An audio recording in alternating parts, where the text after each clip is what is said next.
Hey, right now there's somebody making a decision that's going to change their life. The question is, did their morning prepare them for it? Let's find out. Mornings in the Lab with Keith and Flynn.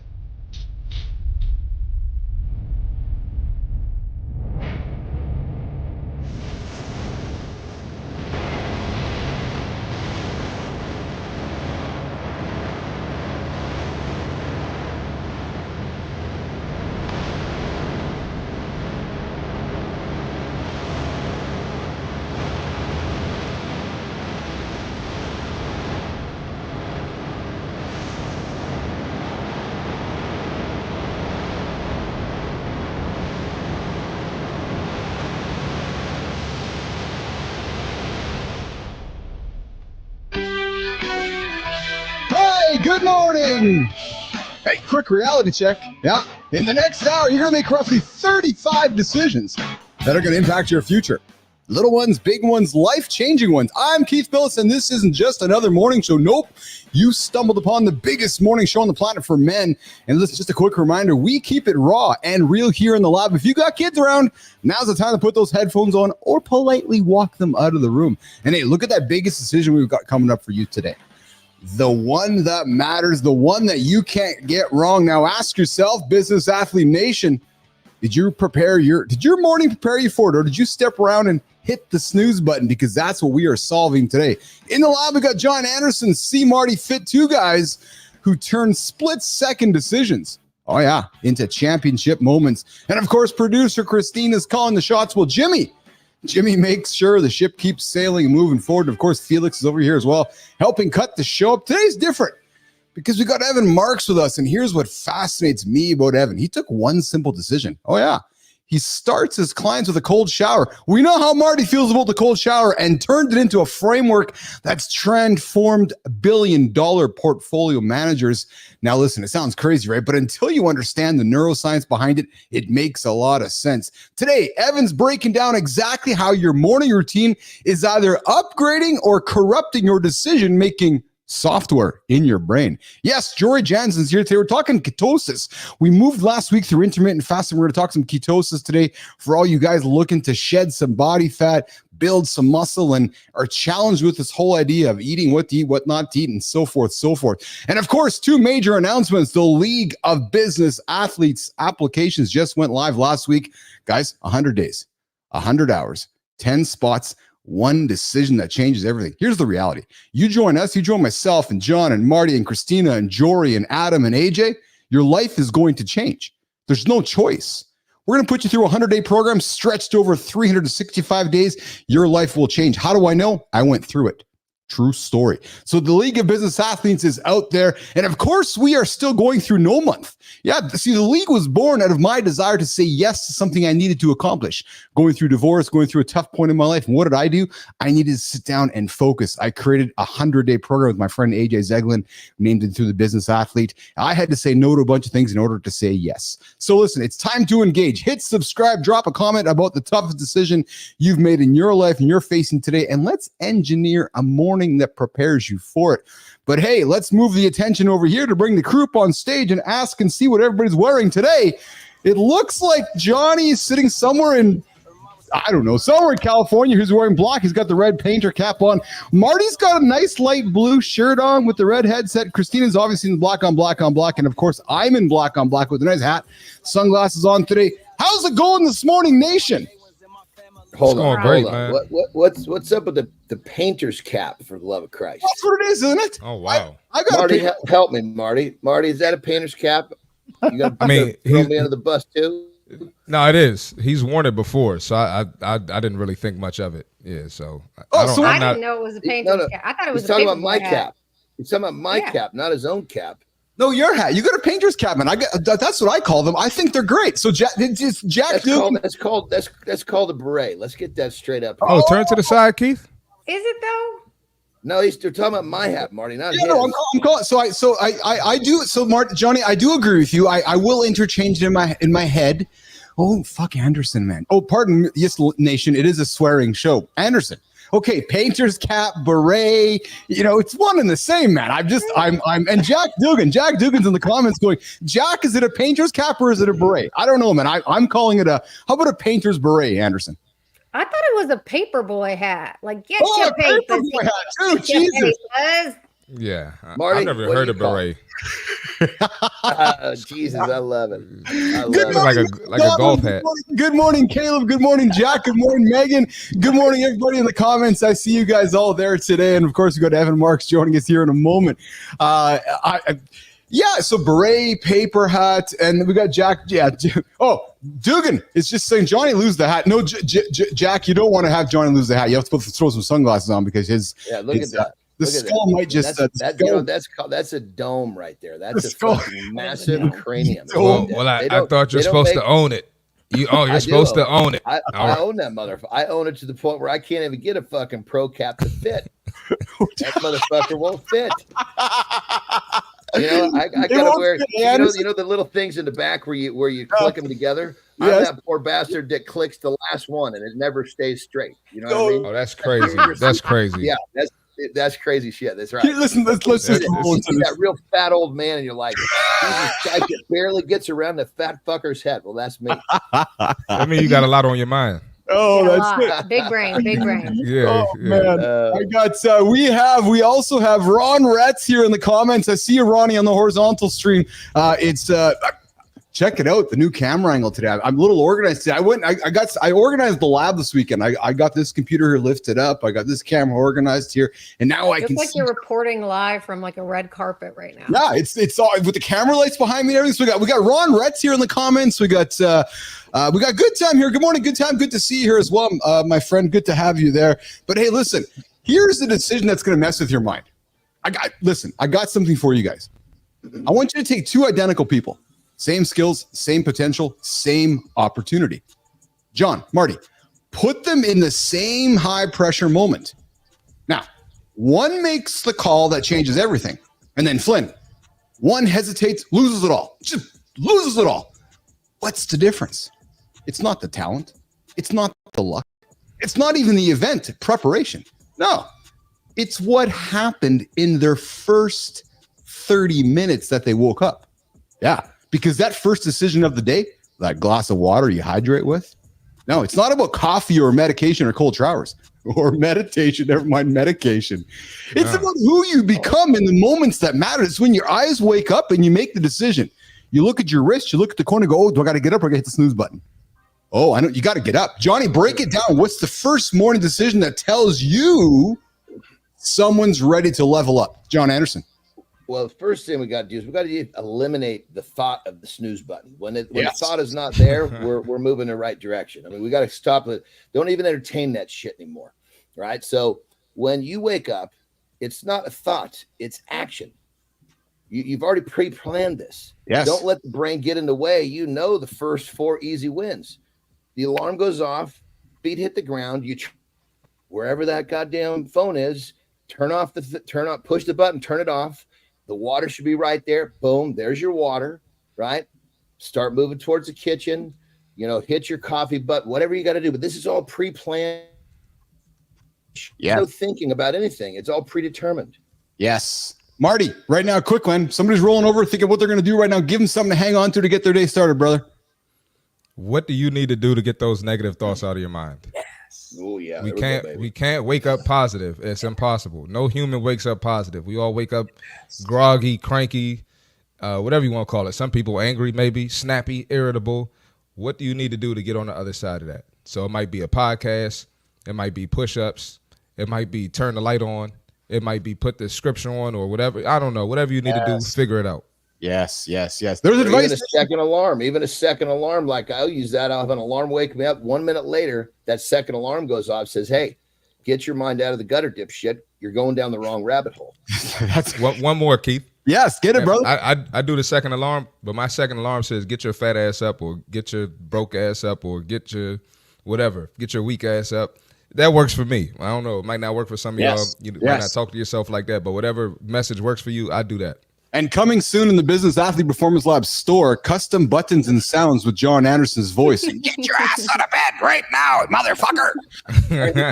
Coming soon from Anderson. Hey, as we continue moving on the show here, we're going to bring in Evan Marks here in a few moments after the accountability check-in. Flynn, I had a conversation this weekend with a friend, and we were talking about language. We were talking about the power of language. And what struck me was a conversation, a moment just down the road from you, between DeMar DeRozan and Drake. The conversation where they might have dropped the P word. You know the word, the pussy. And I was talking to my friend this weekend, and she's like, man, I just don't like the word. It's an offensive word. And I was like, but why is it an offensive word? Like some people like to eat pussy. She's like, yeah, but that's not the context we're talking about. We're talking about it in a bad way, like calling somebody a pussy. And then it struck me, Flynn, because obviously it was in the news, Drake and DeMar going at it. But let's talk about the power of communication for a few minutes, guys, and the power of words and the power of how a word that to some of us might seem so innocuous, but to some it bothers us. And then my friend says to me, she's like, well, but if it means something so much to that one person, but doesn't mean that much to you, do you have to say it? And she really made me think about it. I was like, well, yeah, like actually. If this human over there is bothered by it, it doesn't bother me, then why would I even have to use it? I don't know. Just that human over there needs to be not so fucking affected by somebody spitting out a word. If you're going to let someone could walk right up to my face, they could say whatever word they want, and I will not let that affect me, period. End of story. If it's someone I love, if it's my daughter saying, hey, Dad, you really fucked up on that. Okay, I'm going to listen to that. But, when it comes down to it, people can use I'm going to choose whether I get affected by it or not. And I'm not going to let a word affect me. Totally agree. I think when it comes to me, it's a matter of using these words like bitch, like pussy, in reference to women as lesser than. It's not about, for me hearing that, I'm not triggered. We had the dude on the show the other week who said the F word. Okay, that got me. That affected me. Hearing men say pussy or bitch as lesser than, it doesn't affect me. But what it does, it perpetuates a narrative that it means lesser than, because that's the context within which you're using it. You're using it in reference to lesser than. So the way that I see it is, if you have a wife, if you have a daughter, if you have women in your life that I know that you don't think of as lesser than, why use a word that perpetuates that ideal? And I got to be honest, guys, I was talking to my friend this weekend, and she made me rethink about it. I was like, Ma, that's an interesting way to look at it. Now, I do hear your point of view, John, because you've taught me how to react instead of respond. True story, man. Every single day, You mean respond rather than react? Yes, 100%. Since I've met you, I have made it a daily awareness. Man, I focus on it. And so I was having this conversation yesterday, and we were chatting about this, and I was like, you raise a good point. Because I wouldn't want somebody referring, and I know, John, you won't, if you wouldn't want somebody referring to your daughters or Terry as a pussy or a bitch in a demeaning, negative way, your back would go up. You're like, what the fuck? So I'm intrigued by both sides of it. I really am. And I think for me, it's more so the teaching an old dog new tricks. It opened my mind to it, because I in the past would have probably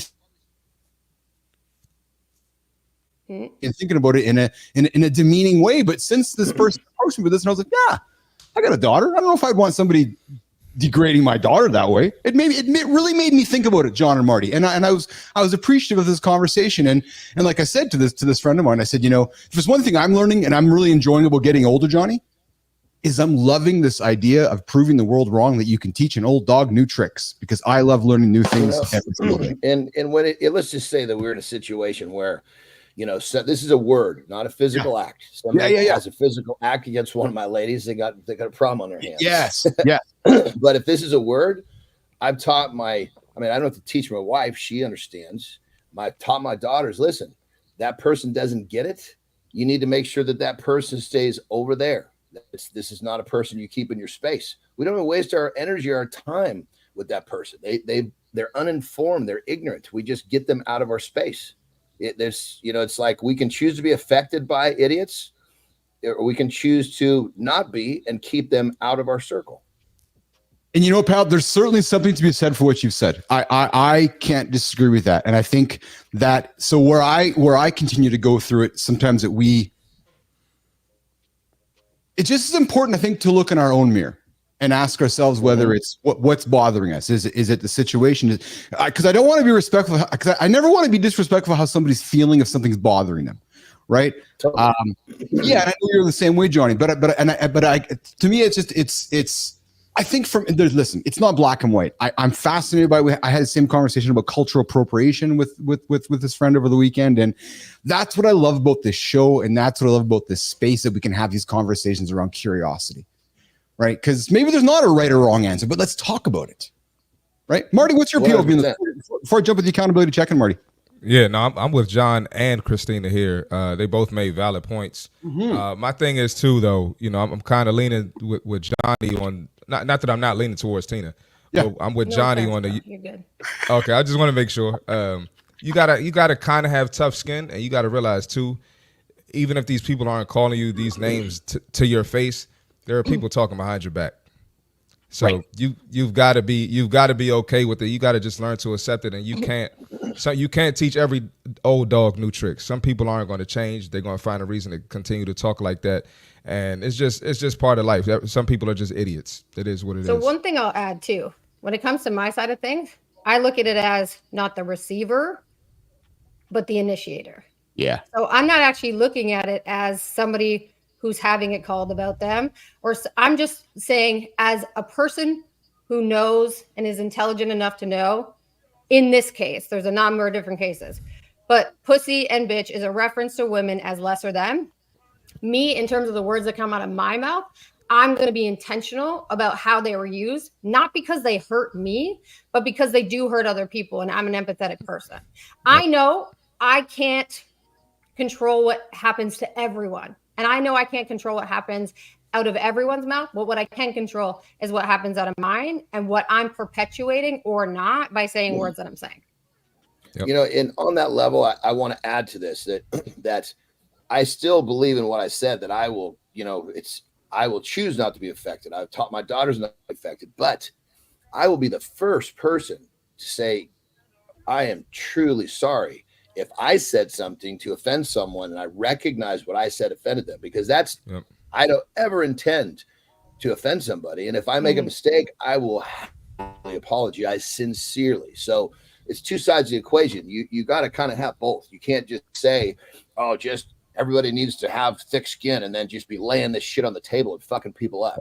You got to say, look, you got to have thick skin, and you got to realize that you got to keep these people away. But then at the same time, you got to own the fact that you are intentionally not trying to hurt people with words. And if you do, we all make mistakes. You sincerely apologize and right the wrong. So you got to have both sides of the fence. You can't just have one without the other, is the way I see it. Great conversation about communication here in the lab from the conduit of communication. Keith Bilous here, Mornings in the Lab with Keith and Friends. I love having conversations like this, guys. Come to the lab, bring your topic. Let's have a safe space conversation where we invite everybody and have the dialogue and discourse go round and round. Listen, Jimmy, we got Evan Marks waiting for us. Let's get to the accountability check-in. We'll bring Evan in and keep the conversation going. All right, guys, listen, pull out your phone. Do it right now. Open up your calendar. Look at yesterday's decisions. Not the ones you told the people about. No, the real ones. The real ones you're doing. The ones that shaped your results. Yeah. Now, here's what nobody talks about. Those decisions weren't made in the moment. I know they weren't. They were made the second you opened your eyes. Not because your morning routine isn't just a habit. It's decision training. Every time you hit snooze, you're practicing hesitation. Is that the life you want, to hesitate? Every time you scroll first thing, you're training distraction. No month, the month we're in right now, November, no month isn't about elimination. No, it's about decision evolution. Yes, think about that. Decision evolution. So what low quality decision patterns are you ready to eliminate today? I encourage you, think about it. What's the first morning choice you're going to upgrade today? The clock is running. It's running. The next decision is coming. It's just around the corner. Listen, December is over there. January is over there. You're already behind. If you're laying here not moving, get up. I invite you to get up, because the only question you're going to ask yourself is, are you ready for the next decision coming in front of you? So what it is, the accountability check-in. Every day, 8:18 Eastern time. Listen, if this is hitting different, good. I want it to hit different for you. Your decisions, they need an upgrade. That's why we created the show, the accountability show. Subscribe, share, keep making those same choices. It's your call, or you can make new ones. Send this show to somebody. What's going on, Duggan? Facing a big decision today, because sometimes one morning it will change absolutely everything. All right, Jimmy, let's do it. Let's bring in our guy. Let's bring in the next segment. Going to flip everybody, everything you think you know about morning routines, because we've got a guy named Evan Marks here. Now, Evan sent me a big package of information yesterday. He's like, hey, here's about me. I'm like, oh, yeah? Oh, yeah? Yeah, I have no idea what you're getting into, Mr. Marks. Evan is here, and he's cracked something fascinating. See, while everybody's debating the perfect morning routine, Evan's in the lab turning cold showers into billion-dollar decisions. He doesn't just coach performance. No. He engineers decision. Yeah, I'm just got distracted by my note over here, Jimmy. I saw your note, Jimmy. Evan gets distracted by, no, listen. Because we got Evan Marks here, he's cracked something fascinating. He doesn't just coach performance, he engineers decision-making environments that transform stuck into unstoppable. Evan, market victories, C-suite breakthroughs, they all started with one decision that changed everything. Evan Marks, welcome to the lab. What city are you joining us today from, and where are you making decisions from today? Evan Marks. We got I don't see him. He's on horizontal. He's not on vert. All right, we're going to bring Evan on the vertical as well here in just a quick second here. While we're doing that. Yeah, we can hear you, brother. We can hear you. Yes. I'm the same way. I understand your pain. I understand. You're in the right spot, brother, because I'm side with you. Give me my fax machine back. I will have a sip of my coffee while we wait to bring Evan Marks into the lab here this morning. There he is right there, coming up on screen here in a quick second. And, we always like to ask the first question of every single guest what their morning routine is as we get Evan. Listen, Evan's worked in NASCAR. Dude, if the guy's worked with NASCAR pit crews, the guy can figure out the camera here, John and Marty. Like, I'm just telling you, the guy's been on some of the fastest. We can't see you. Press where it says mute and stop cam at the bottom left. Tech tips from C. Marty on the vertical. Morning's live. Good morning. Good time. Good to see you, youngsters. What's that? I love it. Marty's. I love it. He understands how to run this tech stuff. That's awesome. Good morning, Scott Brown. Good to see you in the comments as well. I love to see you guys. Here comes Evan. There's Evan Marks. There we go. There we go. It was on the other. There were so many screaming things, guys. I'm literally. I can't believe I figured this out. By the way, killer conversation you guys were having. Yes. Thank you, Evan. Ever. People can affect how you feel, but never let them affect how you behave. Ever. Right? So, Evan, what's your point of view on this, Evan? So, I'm assuming you're married. Maybe you have daughters, wife, or females in your life? I got 2 daughters, 14 and 12. And okay. Words matter, how we use them. We talk about emotional intelligence. It's fucking true.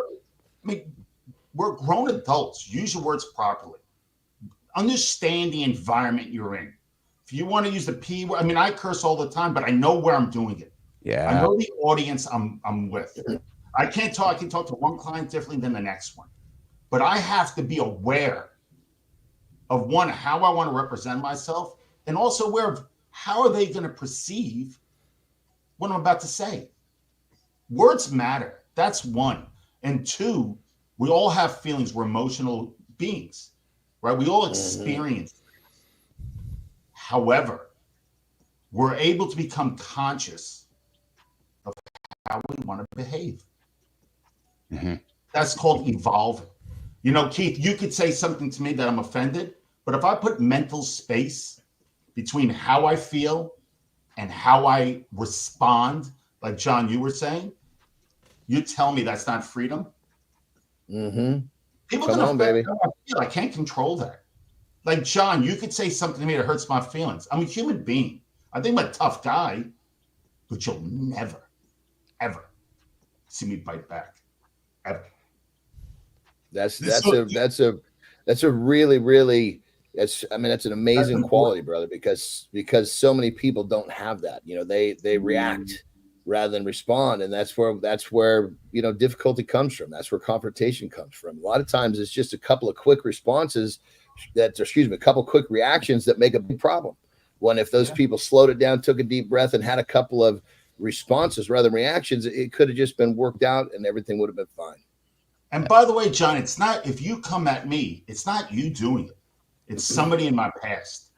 When you talk about psychoanalytical, it's like, how can you, John, affect me right now? I don't even know you. I love your hat. I love your glasses. I mean, you're obviously jacked beyond belief. But how are you going to affect me? I don't even know you. However, That's exactly right, brother. It's exactly right. I shouldn't be able to pierce your armor. That's perfect. You know what's and you're my father, my brother, you're somebody in my past that got me. It triggered me. It's humans. I mean, we're not Teflon, but we do have control.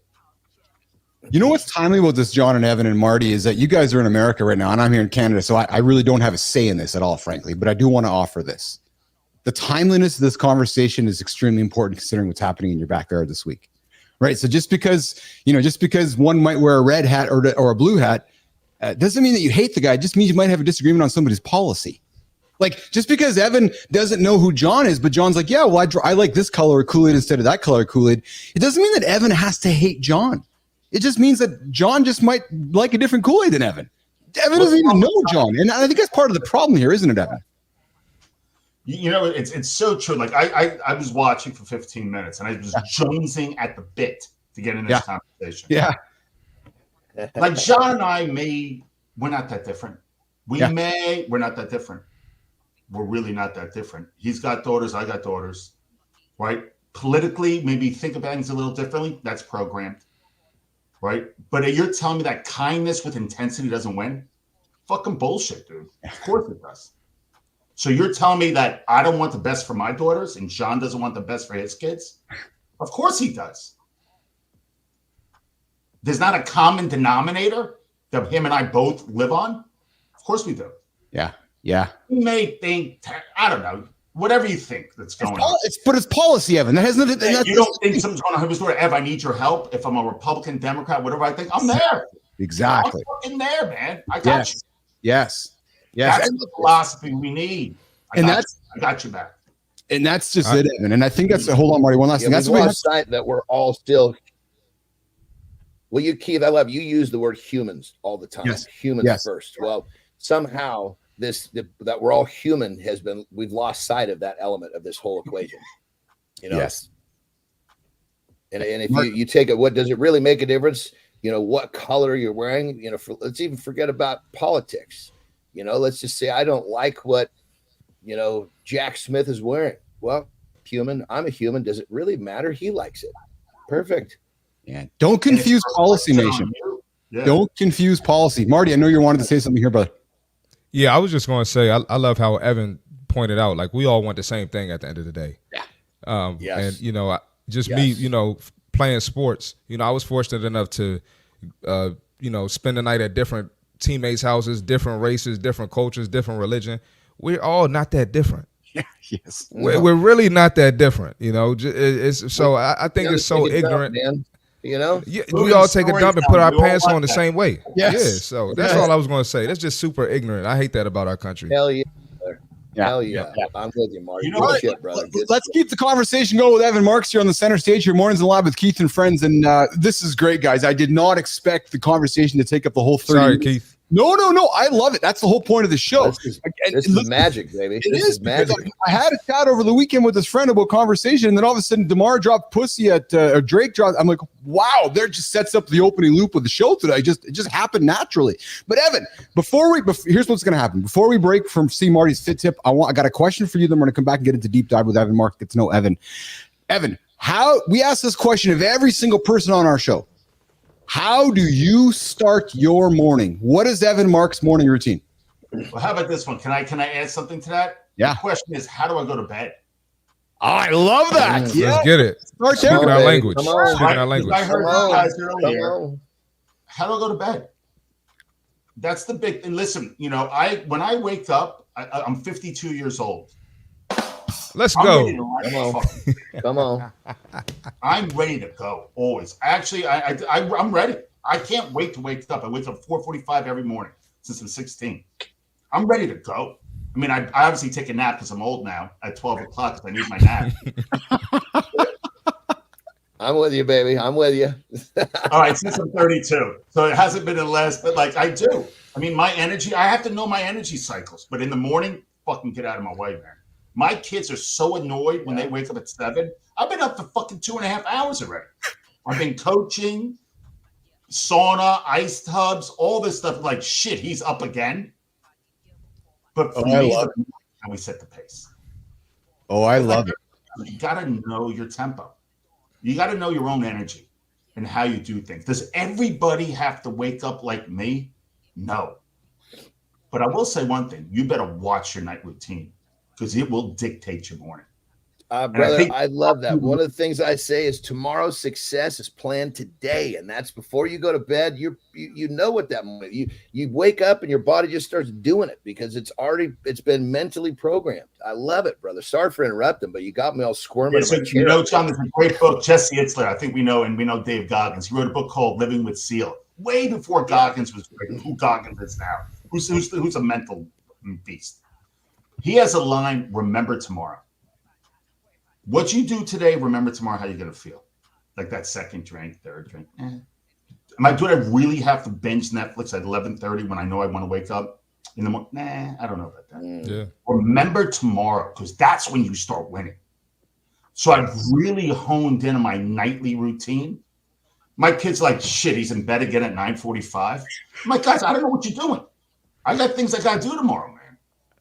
And my wife's like, man, it's 5 a.m. I'm up, and they hear me. They're like, God damn it. I love it. I love it. All right, we're gonna do the See Marty Fit tip. So there's Evan's routine. Evan's routine starts the night before, guys. So if you want to have a successful morning, it's got to start the night before.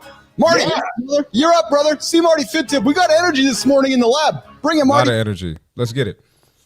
All right, we got the fitness tip for today. So today we're gonna talk about you need to stop focusing on motivation, right, and start focusing on your defaults.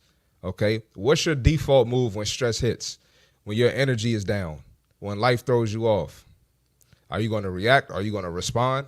Just like we were talking about a few minutes ago, right? Most people let stress justify skipping the workout, and we don't have time for that. There's no excuse to skip your workout unless it's an emergency, like super crazy emergency. But what if by default working out is your reset? What if that's going to make you feel better? What if the workout is what's going to get you on track? What if the workout is going to help you respond instead of react? So instead of reaching for the couch, going to binge watch Netflix, grabbing the drink, going to the drive-through of the fast food restaurant that your personal trainer told you to stop going to, right? Instead of doing that, use movement as the first response to a burnout, to a bad day, to just business throwing you off, family issues, whatever it is. So make it a rule. When your mind says skip, your body says go. Still find a way to get to that workout. Still find a way to push through even when you don't feel like it. And guess what? You're going to feel better after the workout. You're going to be glad that you went. Nobody ever regretted, going to a workout when they didn't feel like it. So your default mode is going to shape your results way more than any little boost of motivation. We don't talk about motivation here. We talk about discipline, mental toughness, and resiliency. So rewire that default, make fitness a stress response, and watch it become the most powerful habit in your life. That's the fitness tip for today. All right, there's Marty. Marty's bringing that energy along with Evan and Johnny and Flynn and myself this morning. Absolutely. We're keeping it going here. We got it rocking. Marty's got a big day ahead of him today. We're all excited for Marty and the family here. Marty's got a massive day in front of him here today. So eager to keep that momentum going. All right, let's go deeper with Evan. We've been talking with Evan on morning routine and night routines and what time to go to bed at night and so forth. But listen, because morning routines just aren't about productivity, they're about prepping for the moments when everything's on the line. Evan, in your 25 years of watching high performers make career-defining decisions, Evan, what's the morning pattern that predicts whether someone will execute or hesitate when pressure hits? And I'm going to add to that question.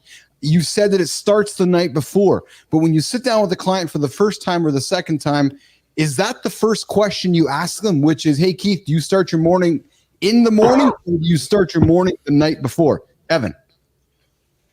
Well, it's interesting. So what I do for a living, so I'm a mental performance coach. So I marry the why and the how. So my practice is based on modern psychoanalytical theory, meets the latest research in neuroscience, which is how the brain works.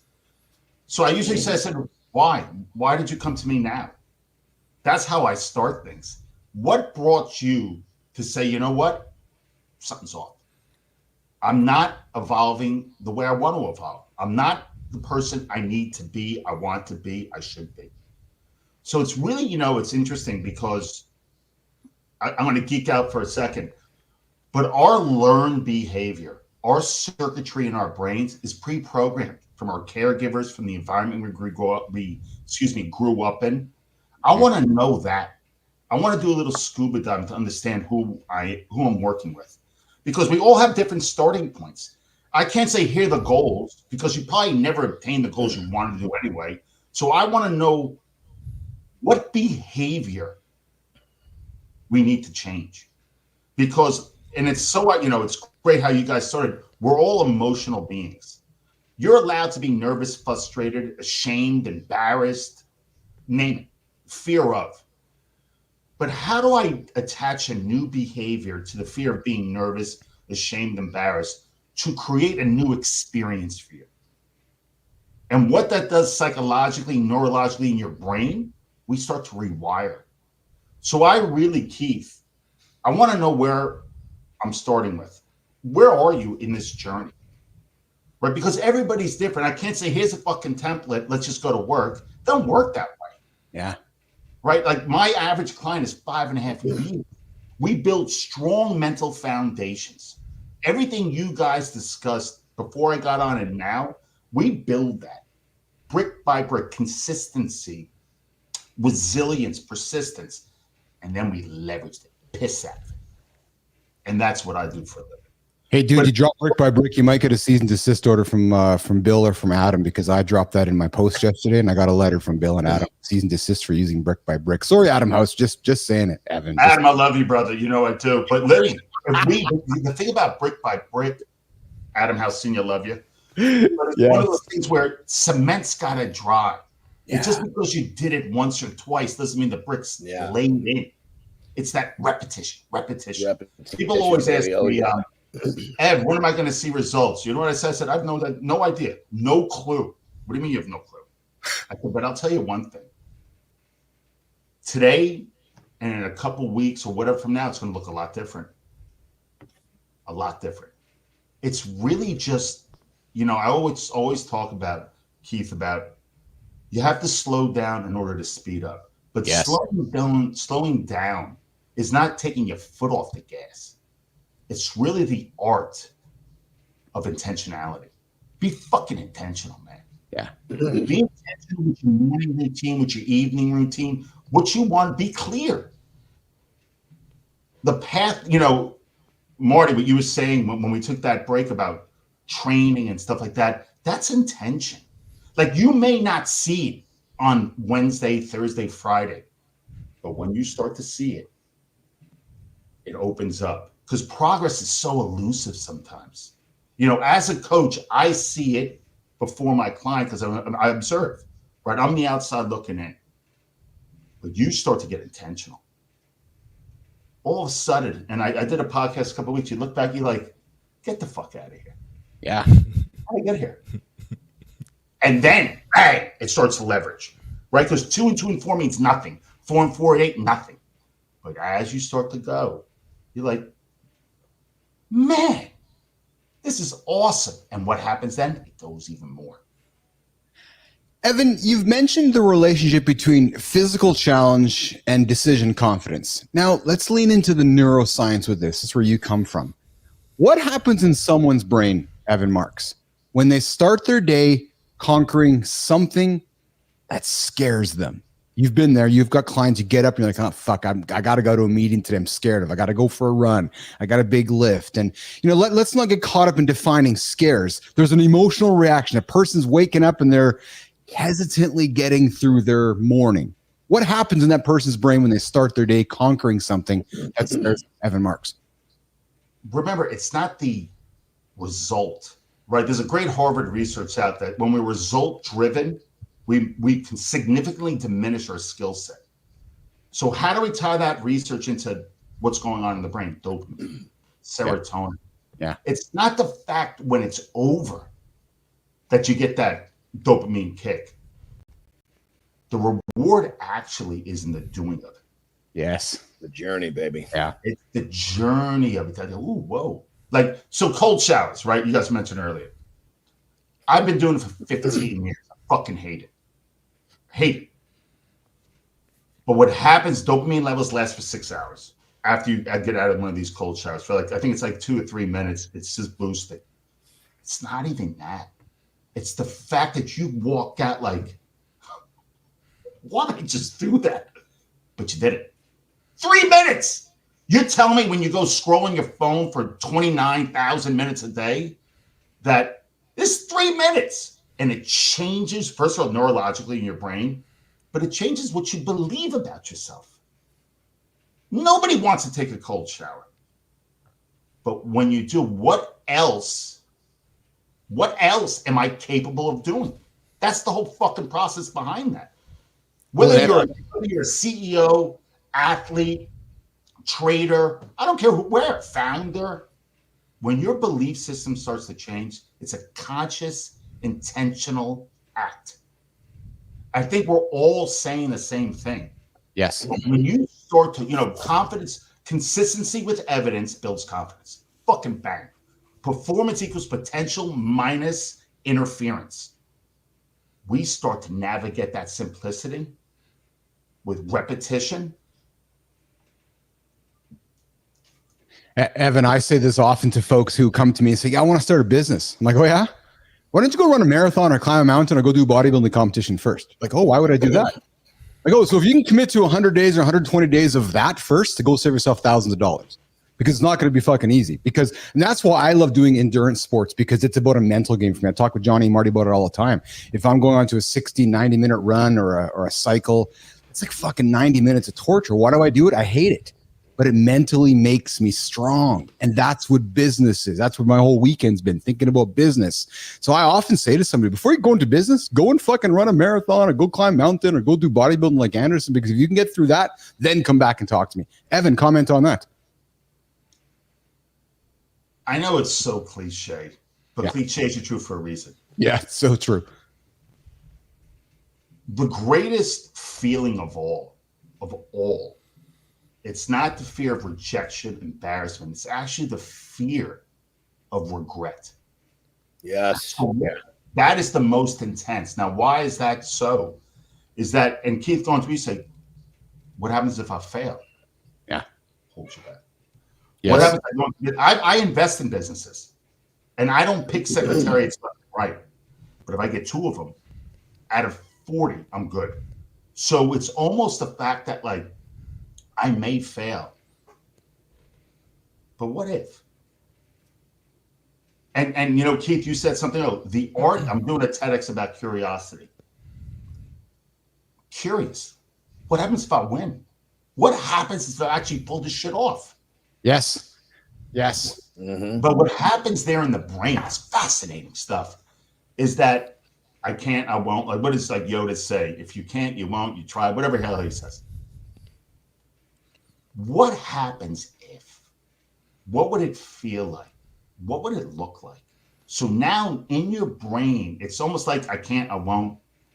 Because curiosity in its purest sense is information seeking.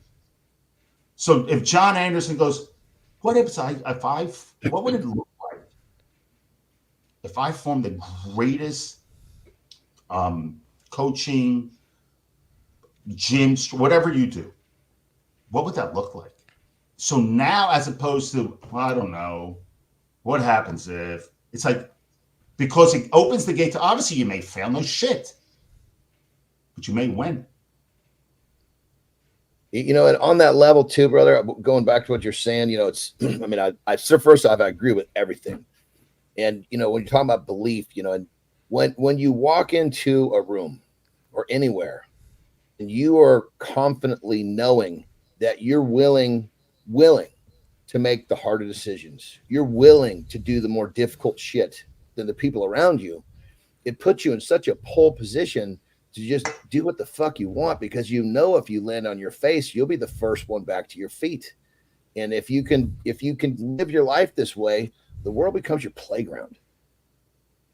Because you have evidence, John, that, it's all right. Because what happens is, and this is all psychoanalytical, what happens if I fail? We start going down these fractals. My wife won't love me. I'll lose my house. I'll lose this. We start going that way, right? That's just a normal way. Because remember, we're wired as humans through evolution, survival first, instead of thriving. But we know now through the greatest research in neuroscience that we can't take the pendulum all the way to thriving, because it just doesn't work that way. But the words we use, like you guys spoke earlier, the behaviors we consciously choose, we could take that pendulum and get it more to the middle. Brother, oh my God. You hear the word failure. I in my own mantra, I either I succeed or I learn. I love that. It's true though. All failure does is give me a better position to try again. So I learned. Failure is part of the process. You cannot succeed without lots of failures. Cannot succeed without a lot of learning. So why not just take that fucking word and learn over the top of it, and then everybody stop fucking flipping out. And I agree with you, John. Right, the learning side of that is like, listen, you could be a fool and keep failing because you're doing the same fucking thing over and over and over because you're a moron, right? Because you're not learning, you're not being introspective, you're not reflecting. Like then, failures are right because no, it's not. If you're not learning and keeps making the same mistakes, it's not going to work for you. Well, isn't that the definition of temporary insanity? Repeating the same process, 100%. Hoping for a different outcome. That's what you call a technical timeout. You say, wait a second, okay, something's wrong. Hey, you're hanging out with Keith, Evan, Marty, and John here. Mornings Alive with Keith and friends. Evan Marks is hanging out here this morning. A great conversation. Clearly, Flynn, Marty, and John, we got to have Marks back. He is absolutely I just want to add one thing because I kind of just was soaking up the game. But I wanted to, real quick, Evan, I love how you say you've been doing the cold showers for 15 years and you fucking hate it. And what I got from that was basically you got to continue to challenge yourself and do something difficult that you don't look forward to doing because life, it just keeps throwing challenges at you. Even at 52, I'm 31, but I'm just learning from the older guys. And, I'm loving the game. That's why I ain't really saying much. But I just wanted to add that real quick. You're absolutely right, Marty. To be really honest with you, but you can't be a fucking moron. I did a CrossFit class. I'm like, you know what? I got my photo in the basement. I got all this stuff. I'm like, I look at my wife. I'm coaching 10 hours a day. I say, I don't see anybody. I'm doing, by the way, shoulder replacement. I played college lacrosse. Total shoulder replacement. 2 reconstructive knee surgery. I have to get a new knee put in. I mean, so many surgeries. I was like, do you think that's a good idea? I go, let me give it a shot. On the floor for a week with a dislocated L5, a slipped L5. My wife looks at me. She goes, really? You haven't learned much, have you? All right, Evan. So before we walk you out of the door here, my friend, how can Business Athlete Nation connect with Evan Marks, M1 Performance, before we bring Johnny up for the lifestyle tip and Jory Jansen in for our protein break? Evan, how can Nation connect with you, my friend? I'm on LinkedIn at Evan Marks. I'm on Instagram at emarks72. I have my own, obviously, I hope I have a website, otherwise I'm not really a business. It's m1performancegroup.com, which has a cool video and all my podcasts and what I do and all that garbage. Dude, come back here. Can I leave with a leaving note? Yes. We all have the power to choose.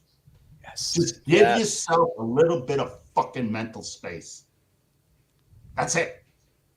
You'll start really forming new experiences. Just take a breath. Take a breath.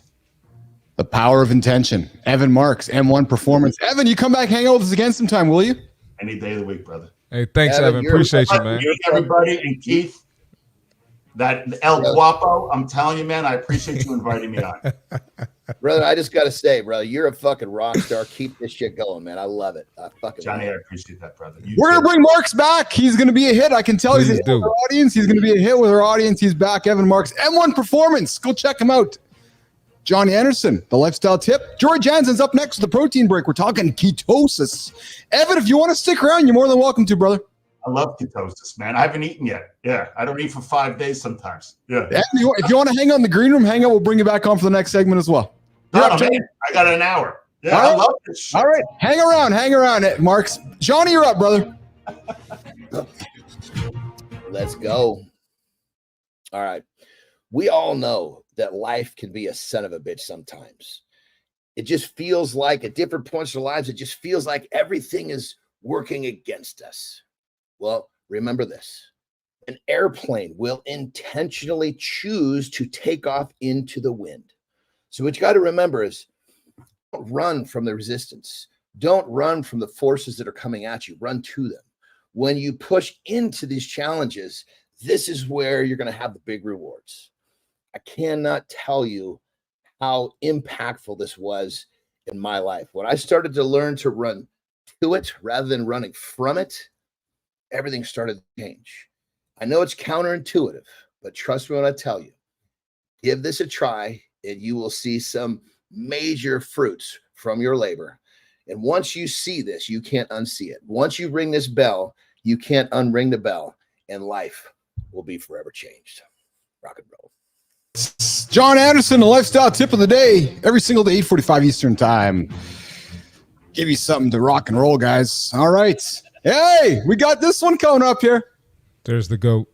Yes, Jory Johnson joining us this morning from Winnipeg, Canada, our resident nutritionist, dietitian, food expert. And Johnny, Jimmy, if Evan's hanging around, we can bring Evan up for this one as well. We'll keep Evan in the conversation here. But Jory, last week we talked intermittent fasting. And man, we had a great chat Monday, Wednesday, Friday, talking about how to do it, what to do. But then you dropped the nugget, Jory, on Friday. And you're like, oh, about ketosis. I'm like, oh. And Johnny's like, oh, ketosis. Because Johnny, he works a lot of clients and on achieving body recomp, body composition. Let's spend some time talking today about ketosis, what it means, how it works. There's guys tuning in right now going, okay, they talked about intermittent fasting. What the hell does ketosis thing mean? Jory, let's start from the beginning.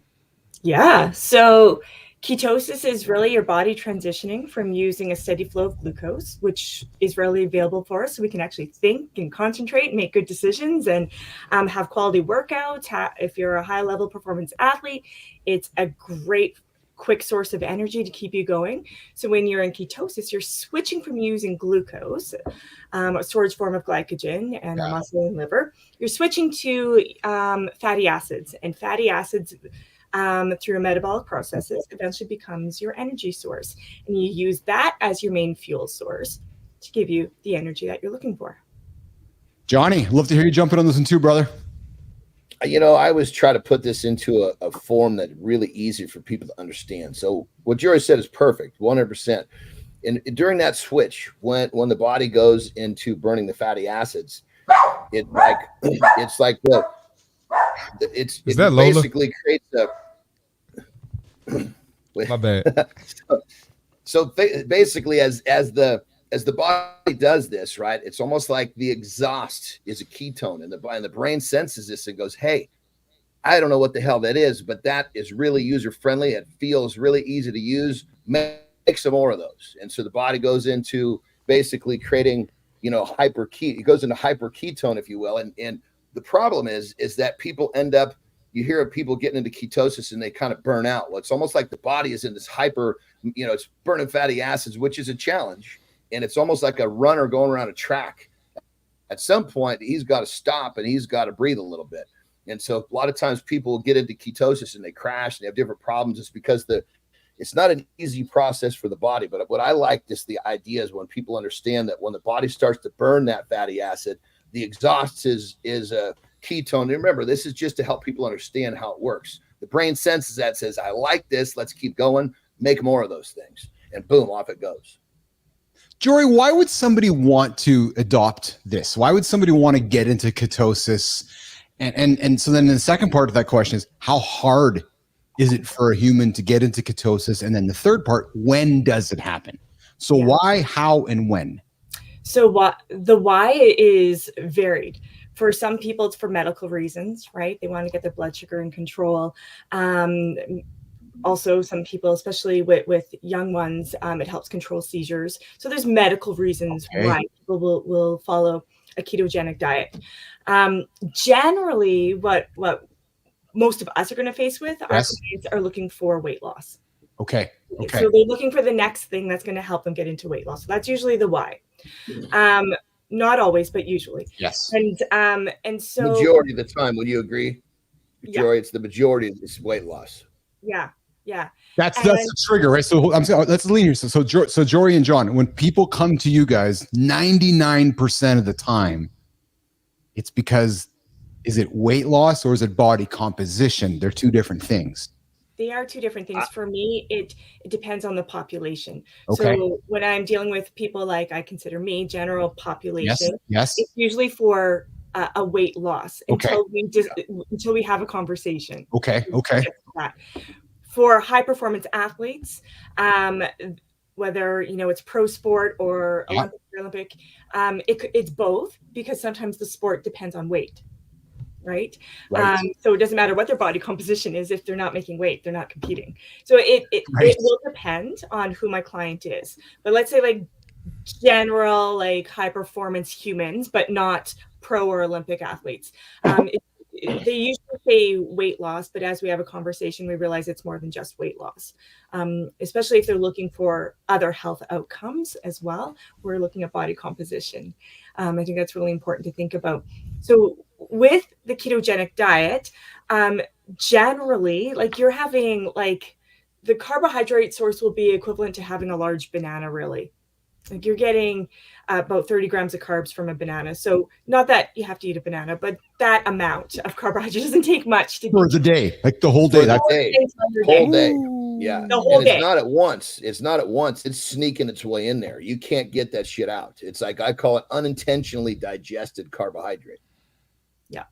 Yeah. So that's what you get. And it's not a high protein diet either. It's a moderate protein. It's the high fat content. Fat content will be like 45% to like 70% of your total intake.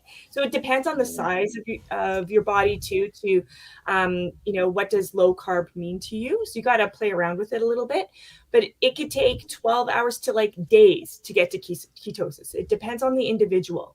It really does. And so you have to really play around with it. You're going to feel, for most people, are going to feel pretty crappy for a week to 3 weeks of like flu-like symptoms, because your body's adapting. It's getting used to this new source of energy that you're trying to use to create these metabolic changes.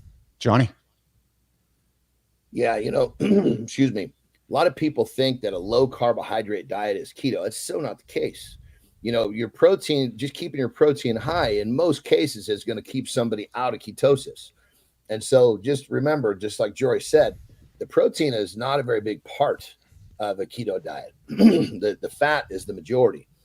And so for those of you out there that think you're going to just drop your carbohydrate and you're going to be in a state, you're going to drop yourself into ketosis. I mean, sometimes it'll work, sometimes it won't. Everybody's very different how it happens. But just remember, if you're truly wanting a keto diet, your protein is fairly low compared to just dropping out, your carbohydrate. Marty, is this something that you talk with your clients about in your world, Marty, on the athletic side? Not really. I didn't realize how much of your diet was fats on when you're trying to get in ketosis. I didn't realize that. I thought it was high protein, but not really, because most of them are focused on body composition and building muscle. So keto isn't really something we talk about. They run it across my plate. I've done some research, but not really. Not with my clients. Yeah.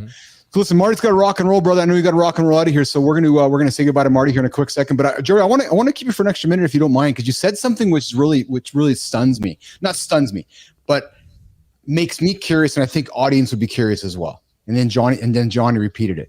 Like, ketosis doesn't happen instantly. Like you said, it could take up to a couple of weeks, and people are like, "Oh yeah, I'm in ketosis 3 days later." No, you're not. And I'm bringing this up, Nation, because I've been there. I've been the guy who's tried fucking everything, yo-yoing, macros and ketosis and not eating. I can see you now, man. I've done all of it. I've done all the bullshit. So you can get ketosis in like days, right? Yeah, it's really got to do with how efficient your body is with burning the fatty acids. So everybody's so different. Yeah. But those symptoms of feeling like crap, which again, remember in previous series, I said, if you're going to start something new, make sure it's the right time. Like if you're starting a new career path, maybe wait. Because your body is adjusting, right? Like if I think when I was a brand new mom, like it took like years to like be normal. And I don't know if I've ever been normal again. When you try these things, and the research shows that after most of whatever it is, whether it's ketogenic, whether it's paleo, whatever it is, once you reach that 6-month mark, there's no difference between any of them. Oh man, good stuff. Jory Jansen, you're always dropping nuggets, man. You get my brain just flying. You come in here, you leave, and then my brain goes all day thinking about things to talk about and ask. Johnny, one more thing we got to drop one more thing on the keto thing, because people say, "Oh man, I'm going to do keto. I get to eat all this fat if they're properly informed." Yeah. And of course, people are looking at the fucking fat that is terrible. So let's just say keto or not, you eat that shitty fat, you're going to feel like you got the flu no matter what. So when you do this, you got to be a little fucking sensible about your fat choices. You can't pick a bunch of heavy, like really, really toxic fucking fat sources. If you actually will use try to really lean on your essential fats primarily for your fat sources, your body's going to react very differently. I mean, hell, if I took, and switched my diet to say 70%, like I was going to go to keto, and then I picked the average American's choices of fats, fuck, I would feel terrible. Well, no shit, you're going to feel terrible because you eat that crappy food. It doesn't matter what you're following.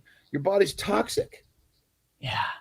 At the end of the day, you know what? High fat, high protein, those keep you feeling fuller longer. So I'm not surprised people will see an initial weight loss, not necessarily body composition, but weight loss for sure.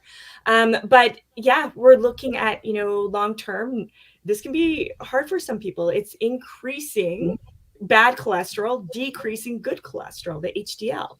So that can lead, if you have a family history of heart disease, consider exactly what fats are you putting in.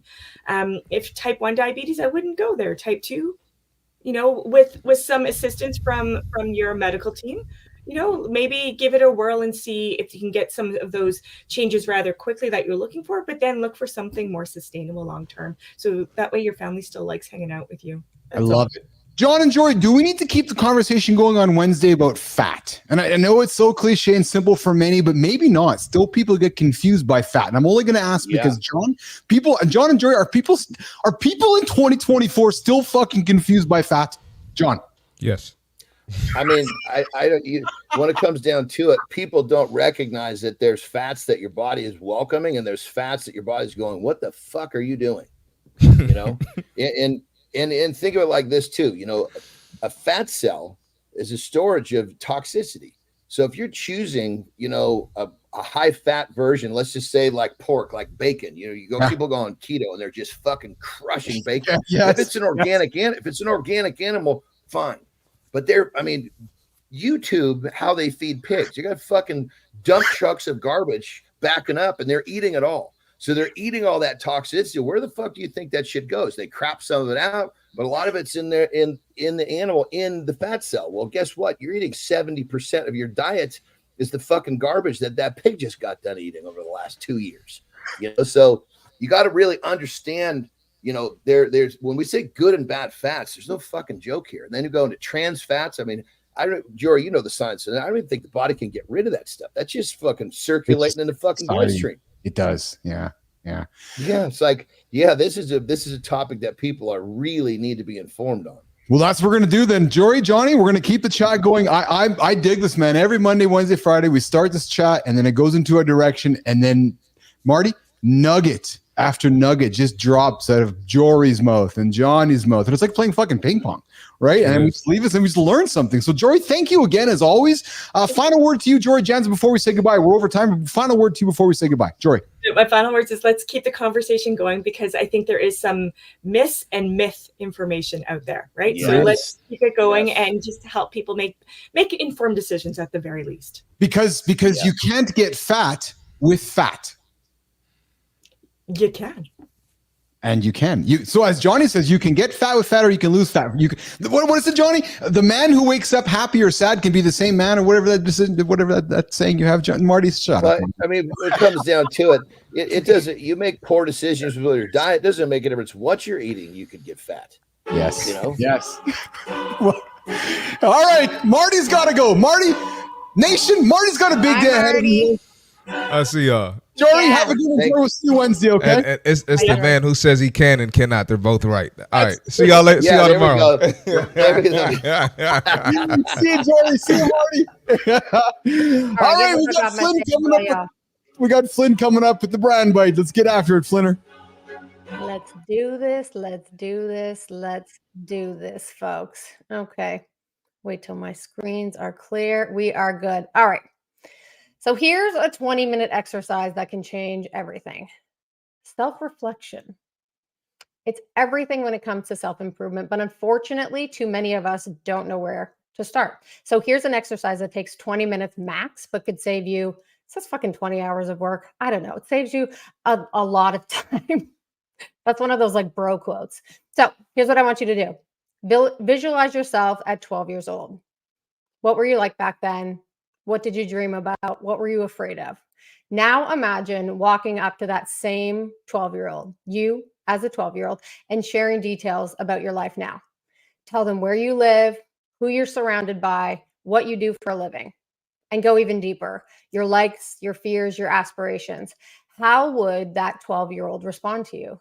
Are they proud? Are they shocked? Maybe they're a little disappointed. Whatever the answers are, use them.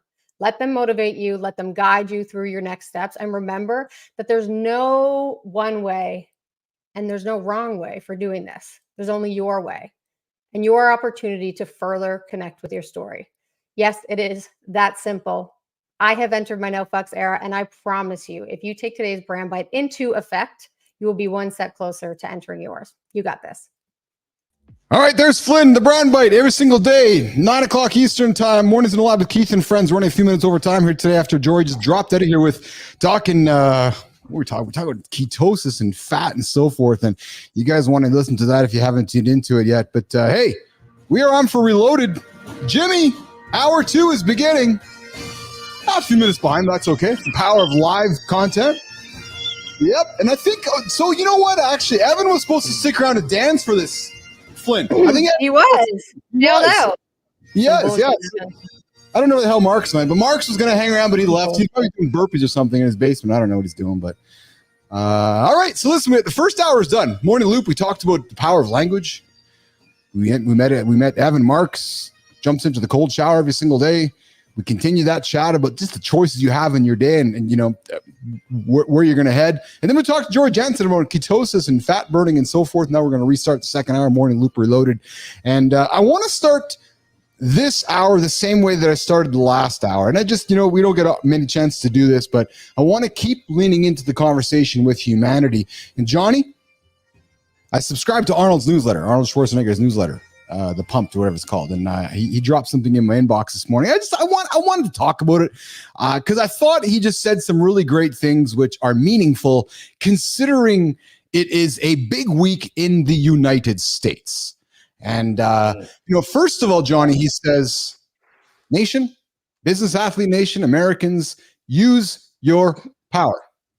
Right. You know, it's easy to take things for granted, but there are people around the world who give up everything to have the opportunity to choose a direction for your country. So just, you know, I say this often in Canada. I say this with civic, all kind of politics. You can't bitch if you're not going to vote. It's just, you can't. You can't have one without the other. But here's the one, and here's the one I really want to lean into for today's show. The second challenge that Arnold puts on the table for all of us is this. It's going to be harder for everybody. And we talked about this a little bit in the first hour, and I know Johnny believes what I'm going to say very clearly here. I want you to remember, business athlete nation, that even though people might disagree with you, they're not your enemy. No. You might disagree with somebody about debt or taxes or immigration, you name it. I'm just reading Arnold's word for word here. But that does not mean you have to give up your humanity. And it doesn't mean you have to be nasty to the person over there. It doesn't mean that they're a communist or a Nazi. And here's what I loved about what he said, Christina and John.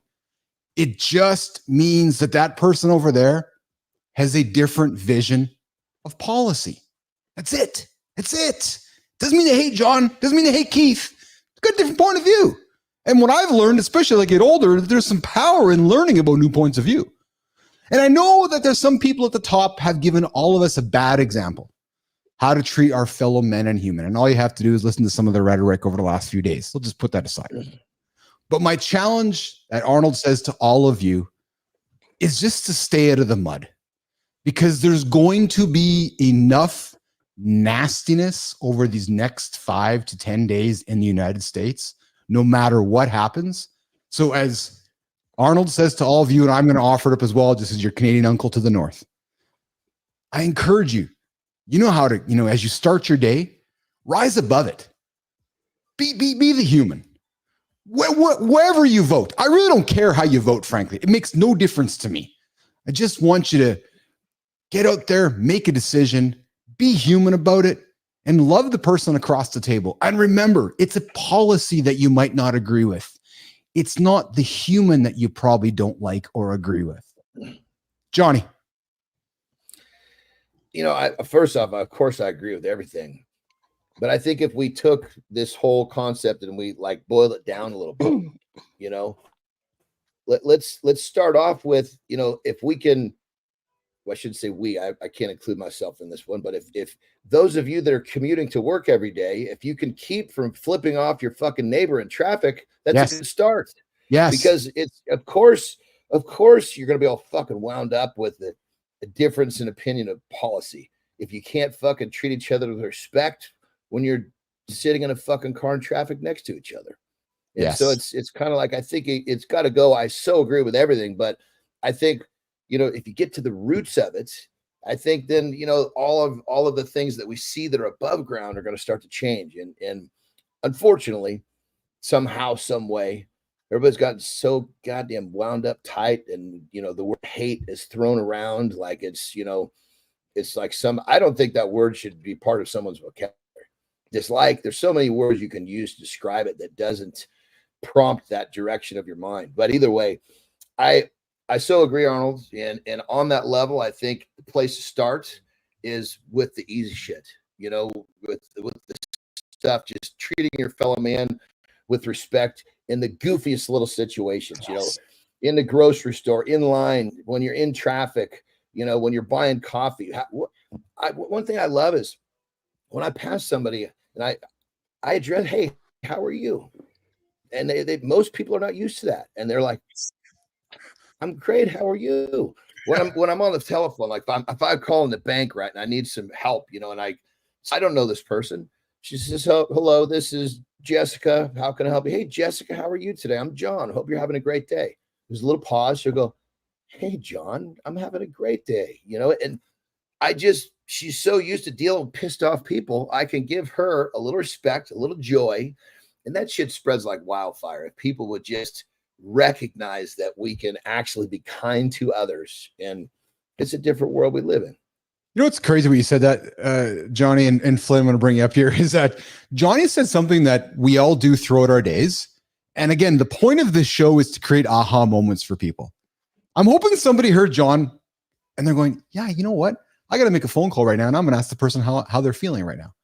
Christina, it's those simple things, right? Those simple things, Christina, that we often get so caught up in. And Evan talked about intention. And I know we're talking cliche and fooey. But man, when Johnny intentionally asks the human on the other side of the phone how they're doing, the power of how John's affecting that human, eh, Christina?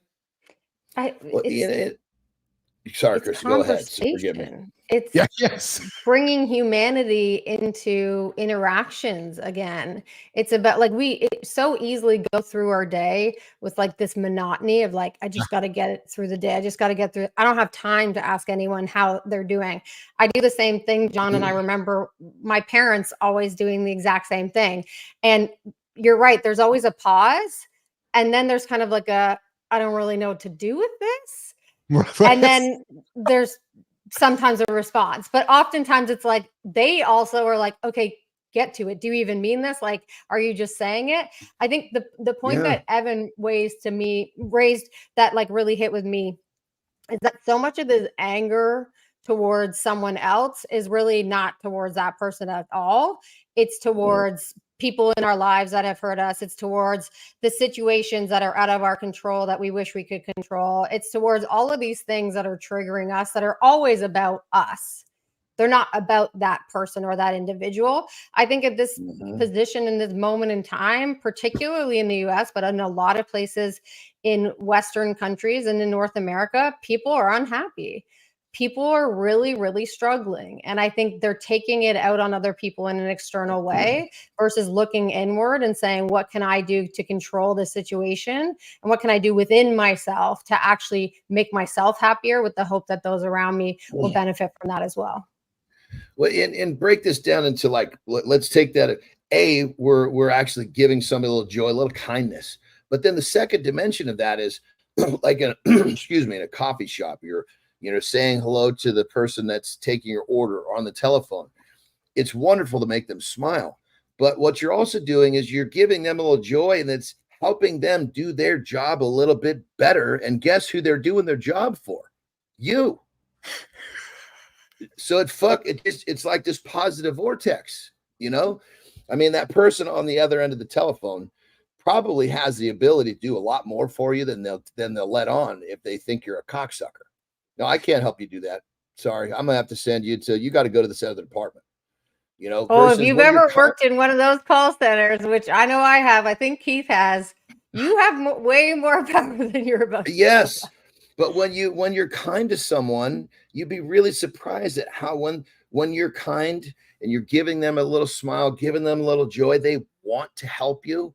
You have a great experience talking to them. They feel like they had a wonderful experience, a job well done. Everybody wins. It's interesting because I see a comment here. We're going to get to the end of Jim's segment in a quick second, Jimmy, but I see a comment here from Jack Dugan, and he's saying, so sad that we have to explain that being kind and encouraging to a stranger is okay. You're right, Jack. I don't disagree with you, Jack. But the reality is, it seems to have left parts of society. And I feel like we have to have the conversation because, Johnny, in Canada, we maybe are a little more kinder than our American friends. So just going down the street and saying hi to people is a little more normal. But I hear you, Anderson. I hear you, brother. I mean, and the thing about it is, it's like, I get so much joy from smiling at someone and saying, hello, how are you? Their reaction, that's what creates the joy. Yes. Yes. And it's like, we all have complete control of, we can produce joy for ourselves and others, and it's all works as one. And it's just because it's just, I mean, get right down to it, going back to this whole conversation earlier, we're all human beings. Yes. And if we strip away all the bullshit, what do we want? We want to enjoy our lives. We want to be happy. And we can, if we work just a little bit together, it's pretty fucking easy. Oh, I love it. One thing I want to say too, by no means are we saying that this is easy. By no means are we saying that this is going to like change all the hardship that's fucking happening in the world. It's just say hi to your neighbor. But what we are saying is that you can control parts of this, especially in these moments right now where everything feels out of control. Yeah. Take your piece of power and control that piece of it, that one little thing, and stick with that, because that's going to be way more powerful than sitting there and bitching and moaning about everything that you're unhappy about. Yes. And on that level, I so agree, Christina. The message is not, hey, make somebody smile on the way to work and we're not going to have problems with the shit that we're in with our political world. But what it is saying is, hey, just like we preach on the show, start small and focus on the shit you can control. And funny enough, the shit you can control is actually going to make somebody else happy as well. What's fun? It's really fun, John. And I alluded to this at the beginning of the show about teaching an old dog new tricks. I've loved embracing the word intention with certain things because it's really fun when you're intentional about things. So John, I'm hearing you say it. When you're intentionally kind to somebody, you have that intentional kindness, and then you get something in response. It feels pretty fucking good, doesn't it, Johnny? You're like, yeah. And check this out. I got to share this because, I have to go out into the world when I know I'm going to see people. Even when my wife comes out of the bedroom, I have to be intentional about greeting her and you know, doing the things that I do to make her help her understand how I feel about her. But going out in the world, you know, it's almost like we've got these defaults just to kind of put our heads down and just do like this versus you before you step outside, you know what? I'm going to greet and smile at the next person I see, and boom, you get this feeling like, whoa, I want to do that again. And it just, that's how your day starts to unfold. So you can get this ball rolling, you know, just by understanding, being intentional. Like you said, Keith, you do it to the first person you see it. Your brain will give you some chemicals that makes you want to do it again. And next thing you know, you're saying hi to everybody. You're smiling at everybody and you're having a fucking great day. When I watch it often with Lauren, Christina, sometimes I got to make guys, it drives me nuts because she's so kind and her personality is so loving. And I love those attributes of her, but sometimes like Lauren, like not everybody wants to say hi to you, but she's like, no, but I do. And I love her enthusiasm because she's so kind, and everybody she talks to, they love her because her kindness, John, Christina, is always coming through with intention. And I don't know how you cannot like that kind of human being. Like, honest to God. You know, it's so true, brother. And the thing about it is, you know, we're doing it for ourselves. Yes. I feel good doing this. Yeah, and if the person doesn't want to, if they don't want to respond, they don't want to play ball, no harm, no foul. I get it. I hope you have a better day tomorrow. And if I get another chance to smile at you, I'll do it again. But I'm doing it for me. And it's from the standpoint of I'm not doing this because I'm expecting something in return. I'm doing it because it feels good to share joy. It feels good to be kind. And most people will respond. They don't have a choice. It's a reaction. Sometimes they're a little puzzled at first, but then they'll smile and it's true. Kind of like, whoa. And you can see that you affected them and you feel good for helping them see the sun in their sky. And it's like, it's just this positive vortex. Next thing you know, it's like, fuck, man, this is an amazing day. Yeah. You know, you know what I love, Keith? You know what I love? I love picturing John walking down the street and John's walking, and people think all the things that they think when they look at someone like John, right? Yes. And then he's like, hey, how you doing? And they're just like, what the fuck are you talking about? Yes. And I just can't, that vision is so awesome. I love it. Well, I'm thinking, Chris, hold on, Johnny. Hold on, Johnny. But I'm thinking, Christina, it probably as much motivates John because, and again, we're talking in front of John, right? So John's 6'2", 280 pounds. He's he's a successful athlete. And on the outside, you look at the book and you immediately have a judgment. And then all of a sudden, then he opens his mouth, you talk to him, you're like, oh, it's not the cover of the book. And John's like, yeah, I've convinced you differently, motherfucker. That's exactly what's going on in his head brain, Christine. I'm sure. Here's another one too. We often will hold the door for someone, but do it in fucking silence. You know, it's like you hold the door. How are you today? Whoa. You know, it's like, you know, it's just these little tiny simple gestures that just, and it's just being kind. A smile will provoke something in another person. And I think it's just such a missed part of our lives in our current society. Morning intentions, morning matters, and morning manners. Tips from John Anderson, Christina Flynn, and Keith Bilous here on Morning Loop Reloaded. Your mornings in Lab with Keith and friends. All right, we're gonna walk Christina off the stage, and we're gonna hang out. John and I are gonna hang out for a couple minutes in the gym. I'm taking the place of Marty for the next few days here this week, where we just make some changes to the schedule. And Johnny and I are going to talk about, I got two things for Johnny here right now, and he's the resident gym expert here. I'm just the guy talking. Johnny, you talk deep cheeks all the time, and I love it because you're talking about building those deep cheeks and the glutes, nice, good glutes. But to do that, you're really going to want to lean into lunges.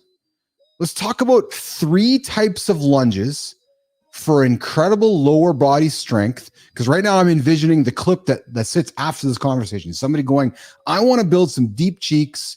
I want to build some powerful glutes.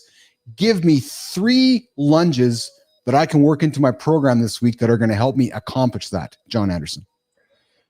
Well, I think that, you know, when it comes down to the lunge, first off, a lunge, you have a really difficult time not working your glute in a lunge. But I think what people tend to miss about any style of lunge, because there's walking lunge, you know, there's all different types of lunges, is you have to take a deep enough step, because if you step and the weight is prominently on the ball of your foot or your toes, that's going to engage more of your quad. So what you want to do is when you take that step, you want to basically strike your heel, and you want to make sure as you go down that you can still stay heel heavy. If you stay heel heavy, that's gonna trigger the back of your leg. If your heel comes up, you're gonna feel all that stress go to the front of your leg, which will also fuck your knees up. So when you're doing a walking lunge, what I like to do is I like to kick my foot up and go a really deep step, strike that heel and stretch. I want it to be a big, open, deep step. And you can literally feel that glute engage. And then you got to remember that the epicenter of the power or the motor to this movement is drawing yourself back up. If you're a walking lunge, if that front foot goes out, heel down, you want to kind of leave the back leg alone. It's just kind of dangling behind, You really, what you want is you want to be digging that heel on the front foot, engaging that glute to pull yourself forward. Don't push yourself up from the back, because now you're engaging the quad again. So I think what's more important, rather than talking about different styles of lunges, is to understand the concept. Oh, I like that, Johnny, because I've been lifting my whole life and I've been doing squats and lunges. And as you're talking, I'm literally I'm describing to people listening right now. I'm just moving my legs around, and I hear what you're saying, and I feel it. I will intentionally reflect on the fact that I've been doing some of my lunges wrong, because I've been hitting never been taught how to lunge properly. I've been hitting my quads, but the magic of anchoring in the heel, I automatically went to my glute. I can feel it right now with you on the call here. I can feel it. I anchor my heel, I move forward, and automatically it goes right to my glute, not on my quad. Well, people say, goodness, especially on a reverse, where you're standing still and backwards, right? People say, my toe hurt. Well, it's because you're fucking pushing off from that back foot. Yeah. You don't want to push off your toes. That's why your toes hurt, because you're fucking digging on them.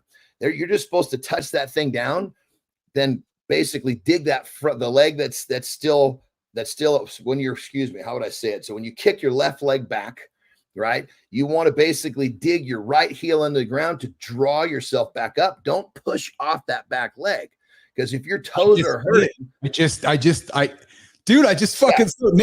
you got to watch this, man, and try it, because I get it, Johnny, because I'm stepping back. I've been fucking doing it wrong for so long. So step back and push off your back feet and feel the fucking strain in your toes. I can. That's what I'm saying. Now do it again. And don't think about the back foot. Dig that front heel in. You barely toes at all. Yes. Man. So if you're having toe trouble in your lunge, that's because you're focused on basically pushing off from behind you. And it's not a push off behind you movement. It's a draw yourself forward movement, if it's a reverse or a walking. Now, if it's a standing where you're stepping forward, this is actually an easier one for people to get down, because you step forward, all you're going to do is dig in that heel and push yourself back. Because you're not going to push off your back foot, because you're trying to return to where you started. That makes sense? I'm rocking here because I'm listening to it. I'm trying it myself. Changing. So again, the power of intention, right? Intentionally concentrating on the heel, and then here's a tip. Yeah. Take all of the shit that we just talked about and melt it into something that's kind of universal amongst all of the different style lunges. Yes. Is you have to make sure that your heel is always down, and you have to make sure that you're putting pressure on the heel. As soon as the pressure goes from your heel to the front of your foot, your toe, your ball of your foot, you've basically shifted a bunch of the load into the quad. Now the quad's going to work no matter what. Yes. The glute's going to work no matter what. The question is where basically what percentage. If you're doing a lunge properly, you should be probably close to 70%, maybe 75% on the back of the leg and the glute. If you're doing it wrong, that shifts the other way. A lot of times people say, I don't feel my glutes. Well, no shit, because your heel's up in the air the whole goddamn time. Well, and this probably also emphasizes, Johnny, as we wrap the segment up, this probably emphasizes that if you're doing it with intention in proper form, you don't need the heaviest weights, do you? No. No, because when you're I mean, when you literally keep the heel down and the pressure is in that glute, and you're actually literally thinking about contracting that glute for the movement, it's a completely different deal. Now, if you don't understand what we're talking about, and you're basically just harnessing every muscle that the body will harness to try to get back to your starting point, then you're really not focused on the glute or the deep cheeks, because that's what this is all about. Yeah, you're gonna feel like, God, I don't feel my glutes, so I better put some more weight on there. No, dipshit, just learn to do it right. Well, that's what I've learned in this segment with you. And I again, I wanted to take it here because I'm the everyman. I've been doing this thing in the gym for years, and I've learned something from you. And what I've learned from this whole thing, most importantly, is form, intention, and it doesn't have to be heavy weight. But then the last point, Johnny, which you always talk about with our audience, is that you don't need the gym. The power of the body move, the power of the body weight, right? So just doing walking lunges front or back with proper form and technique, powerful, isn't it, John? Dude, I mean, go to a park, go to a beach, and do walking lunges. It's fucking fun, man. Yes. It's fun. One more caveat. If that heel is down and your toe is up, if you really want to be safe, keep your toes up in the air, which is a little goofy to balance at first, but then that's going to help you understand what the heel down feels like. Because a lot of times when I think my heel's down, we'll pull your toes up in the air. If you step into that position, pull your toes in the air, finish the movement, you're going to feel that you're going to understand the load in the heel, and that's what you're looking for. Dude, that's fucking gold, man. I just, again, Zeglin, buddy, you've been training me for years. You missed this one, man. You missed it. So, Johnny, we're going to have to tease AJ tomorrow on the show here because AJ's been training me for years, but we missed this lunging part because AJ did it. He had us doing lunges left and right. And when I climbed Kilimanjaro, I was doing lunges left and right. But I admittedly, Johnny was probably focusing too much on the quad. And now that you've taught me, I'm really going to emphasize on my legs day tomorrow, toe up, heels down, less weight, more on form. This toe up thing in the heel down converts into a squat to keep your knees from getting fucked up. Most people at the bottom, their heels come up, too much weight goes into the quad, which goes right to that patella tendon in the front of the knee. People are like, squats hurt my knees. Well, no shit, you're doing it wrong. If you literally, when I teach people to squat, kick your shoes off, pull your toes in the air, squat now. Don't let those toes touch down. All I tell you is toes in the air, shoes off, toes in the air, right? Yes. And I want you to do a squat, but I don't want you to think about bending your knees. First movement is send your butt back. Your knees will bend as a positive side effect. Yeah. And they're like, wow, that feels a lot different. Yes, it does. I enjoy squatting without shoes or flat shoes, or in the past those Vibrams, those shoes that have like the toes in them, like where you can really focus on keeping flat feet. I thoroughly enjoy that, man, because I get good form. I focus on my heels because I'm correct, right? Focusing down and letting my here's the thing. Most people right? think they're focusing on their heels until they do it with their toes up. Then they're holy shit, I wasn't focused on my heels enough. Yeah. All right. Good stuff, man. Good stuff. We're going to keep the chat going in the gym with John and Keith here this week. We're going to bring Marty in as well here along the way. But Johnny, some things I want to talk about with you is how we use mirrors.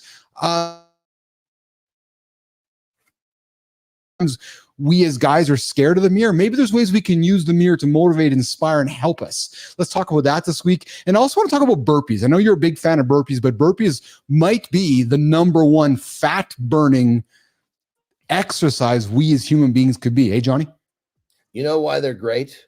Because nobody wants to do them. Yeah. Yes. And doing something you don't want to do, starting off your day doing anything you don't want to do, even if it's just 10, you're off to the races. So then we'll take a page from Evan Marks before we walk in Christina. And I know you got to rock and roll here, Johnny. Start your day with a cold shower for 3 minutes as per Evan Marks, and then move to John's favorite burpees, and then come back and talk to Keith and John, see how you're feeling, because you're probably feeling pretty good. Hey, Johnny? Cold shower to burpees, right? That's it. The burpees will warm you back up after the cold shower. That's it. All right, in the gym with John and Marty. Standing in for Marty is Keith Bilous here. Mornings in the Lab with Keith and friends. Johnny's going to rock and roll out of here, and we're going to bring Christina up here. We're going to go to Community Corner. But before we go, Johnny, quickly, highlight from today's show for you. I thought Evan was a rock star, man. He was a rock star. Talking my language, baby. It was good shit. So it's just so nice, because I talk in a certain way about the brain and neurotransmitter, and it's like it's so nice to have somebody else come on and do the same thing, because it's like sometimes I feel like the Lone Ranger because people don't understand how powerful this shit is. I'll keep preaching my thing, but it's just so nice to have other people come and join the party. And it's because the power of the mind is far more powerful than anything else we have. Yes. All right, Johnny, I know you got a big day happening in California there. You get after it, my friend, and we'll knock on your door later today. Say hi. I'm going to the golf course, baby. We're doing content on the golf course today. Come on. And fun, I know how that looks. I'm envisioning how it looks. A cigar, some golf gear. Johnny's gonna look jacked. I got some hamburgers in a fucking Ziploc sack. As soon as I whipped that out. Well, you saw the last time I was golfing. I whipped out. Yes. I got a cigar here, and I whip out a burger. And I got my phone, and there the fucking videographer was all over that. He was like, "What the fuck is going on here?" He's like, "Dude, you're a gangster." I said, "You can call me whatever you want, but I'm gonna do over here do my thing." You're a gangster. Johnny Anderson, the gangster. You get after Johnny. Always appreciate you, brother. You have yourself a great day on the golf course. We'll catch up with you later. And of course, we'll see you in the morning. All right? Absolutely, guys. See you in the morning. All right. Okay. Johnny's out of here, and Keith, Christina are left here in Mornings in the Lab with Keith and friends. We're going to pivot to our community corner segment, Jimmy. And today we are going to feature an accomplished comedy writer, Christina. Comedy writer and speaker, and this creator has written for some of the most iconic shows, not including Mornings in the Lab with Keith and Friends. No. Earning 7 Emmy Awards along the way. Maybe we can win an Emmy for this show. Maybe somebody along the way will want an Emmy for an Emmy, or maybe or maybe we can go for a Grammy. I can start singing. No. And we could get a Grammy. No, not if that's your voice. This creator is also a master of human and business. And Jimmy, we need to keep the singing part when we cut the creator spotlight for the creator we're going to celebrate, so that when it goes across all the platforms, we want to keep singing. Voice for the Grammys. And then this human also has a deep understanding of connection. Oh yeah. This human who we're celebrating uses humor to help professionals build trust and create meaningful business relationships. She's an advocate for authentic communication, which is good. And she is also a comedian and a speaker. Awesome. We might have to have her on the show so you guys can actually have a comedian on the show and actually have a speaker on the show who's not me. She shows leaders how to harness the power of laughter to improve communication engagement. So today's creator spotlight is somebody who we are going to celebrate. I'm going to move my attention to this camera over here. Today's spotlight for Mornings in the Lab with Keith and Friends is Beth Sherman. Hey, Beth. Hey. Apparently you're funny. Yeah. So we want to have you on the show because I'm not funny, apparently. So if you want to be funny, we want to have you on the show. She's about laughter connects, harness the power of humor to create and nurture business relationships, speaker, comedian, Emmy winning comedy writer, an American in London. Christina Flynn, why are we celebrating Beth Sherman from London, as Marty would say, London, England? I fucking love Beth. When I came across Beth, immediately I was like, I love this woman. She is just real. And she is like, she doesn't hold back. What I love most about her is that, yes, like 7 Emmys. She's written for Letterman, Leno, Ellen. She's been and was on the road as a comedian herself for many, many, many years. And she's taking that very unique expertise and skill that she has that not many people, particularly in the LinkedIn world, have. And she's saying, hey, there's real value for this. Not just if you want to just get up on stage and do stand-up. No, aside from that, there's a way for you to integrate humor and authenticity to connect more with your audience. And I'm going to actually teach you. So if you love humor and if you love comedy, this is the dope part about Beth. She breaks it down for you on how you can actually do this. So I geek out because I get to learn the insides of comedy from someone who's done it for many people and herself.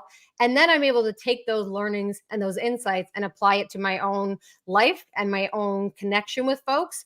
It's a huge, huge value that she's offering people.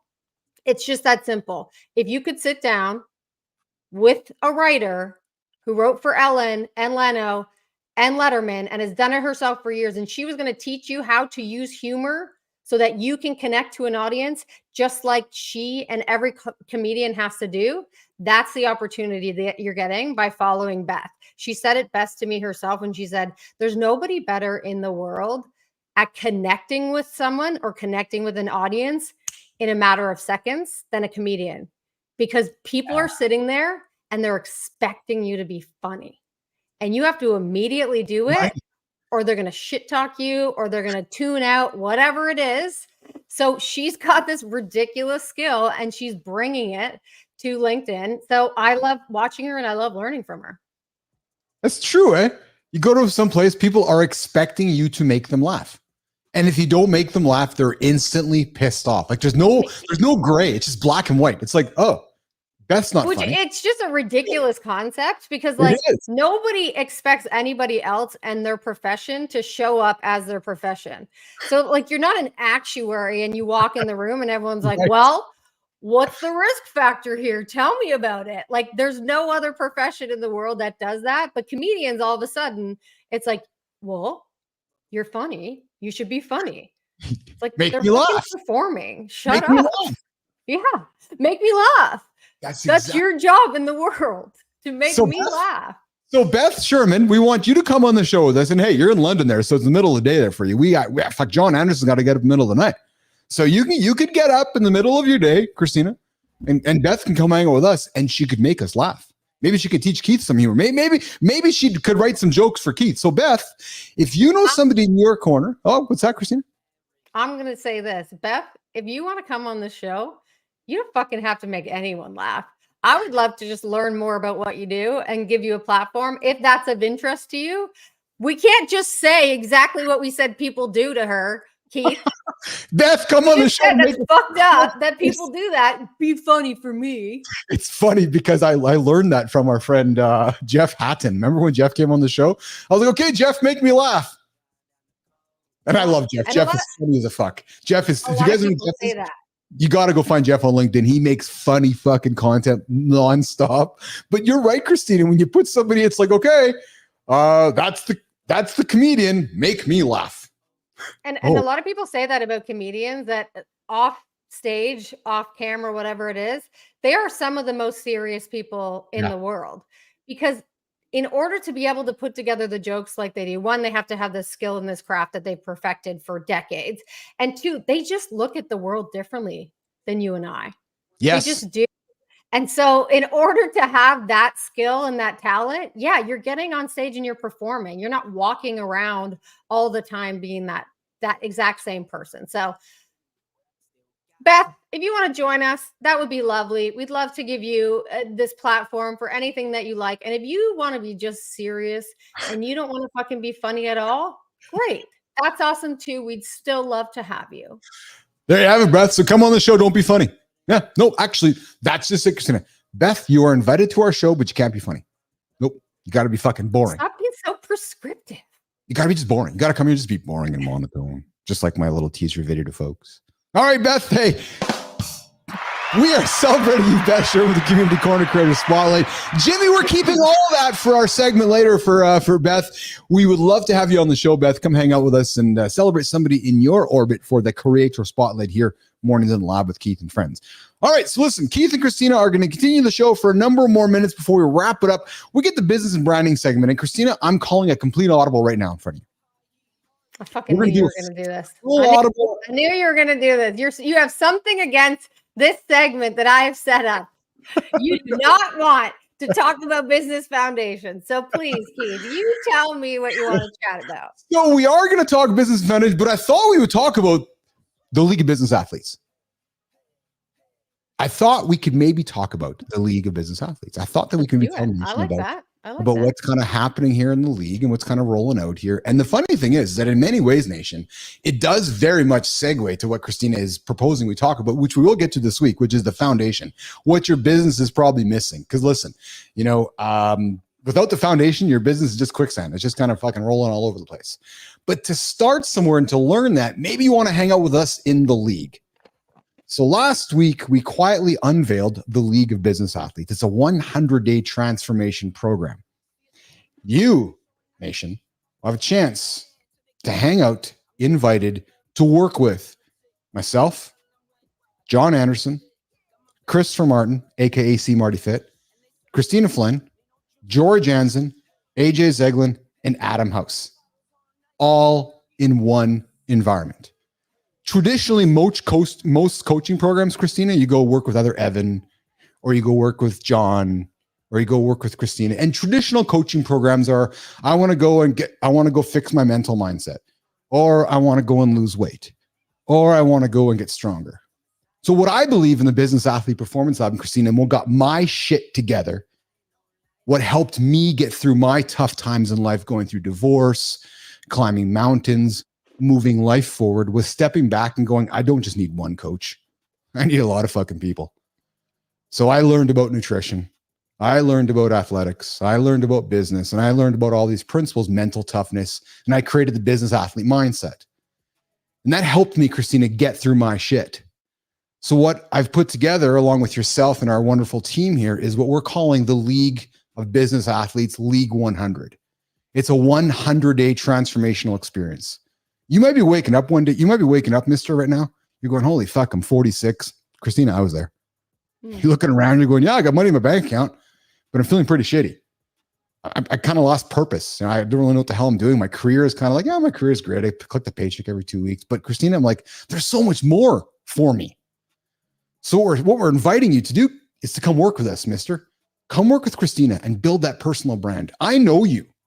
You're going, holy fuck, man, I got a resume. Christina, how many guys come to you in the personal branding space and they're embarrassed to say that, yeah, Christina, I haven't updated my resume in 30 years. How many, Christina? Right? It's common, isn't it? All the time. Right? Well, and they haven't had to. Right. Like, why would you? You've been in the same company or the same industry. A lot of the job searching that you've done has been through your network. You did all the right things. That's not the way it was supposed to be. Yes. Things have changed, though. And then what also happened, Christina, right? Because again, Christina, I am this dude. It's 20 years ago, I woke up in my career. I'm becoming an expert in Google search. And I'm becoming an expert in all these tools that we take for granted today. Google and Microsoft and all these fucking tools. And then about 18 months ago, 24 months ago, this chat GPT, this AI stuff comes out. And now there's these guys that are all in their 40s and 50s going, what, Christina? Holy fuck, I got to go learn that now? You got to start again. I got to start again. I'm going to lose my job because that 20-year-old or 30-year-old is going to know it before I do. Actually, no, you don't. Come join the league. Myself, Christina, we're going to teach you AI. We're going to teach you all the skills you need to learn how to up level yourself to succeed in today's business world. You'll become an expert in Claude. You become an expert in Chat GPT.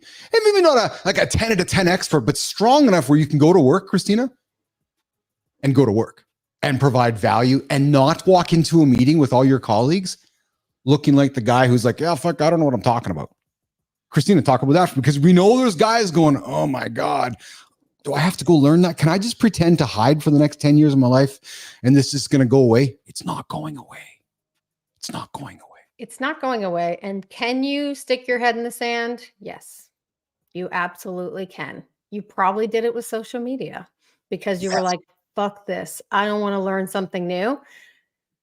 But you then are no different than the generation before you, your parents before that were like, I'm not using a credit card on the internet. I'm not giving them my information like that. And I guarantee you looked at them like, yes, fuck off. Like, this is not that big of a deal. But now all of a sudden you're cool. You're set in your ways. And I get it. But if this is resonating with you, it's because you're not that happy. And this is one area that we're saying, listen, you have ridiculous skills, very, very great skills, 30 years of experience, 20 years, whatever it is. So why not make the most out of those skills that you have as you're looking to transition into a new role, a new industry, a new company, whatever it is, start your own thing.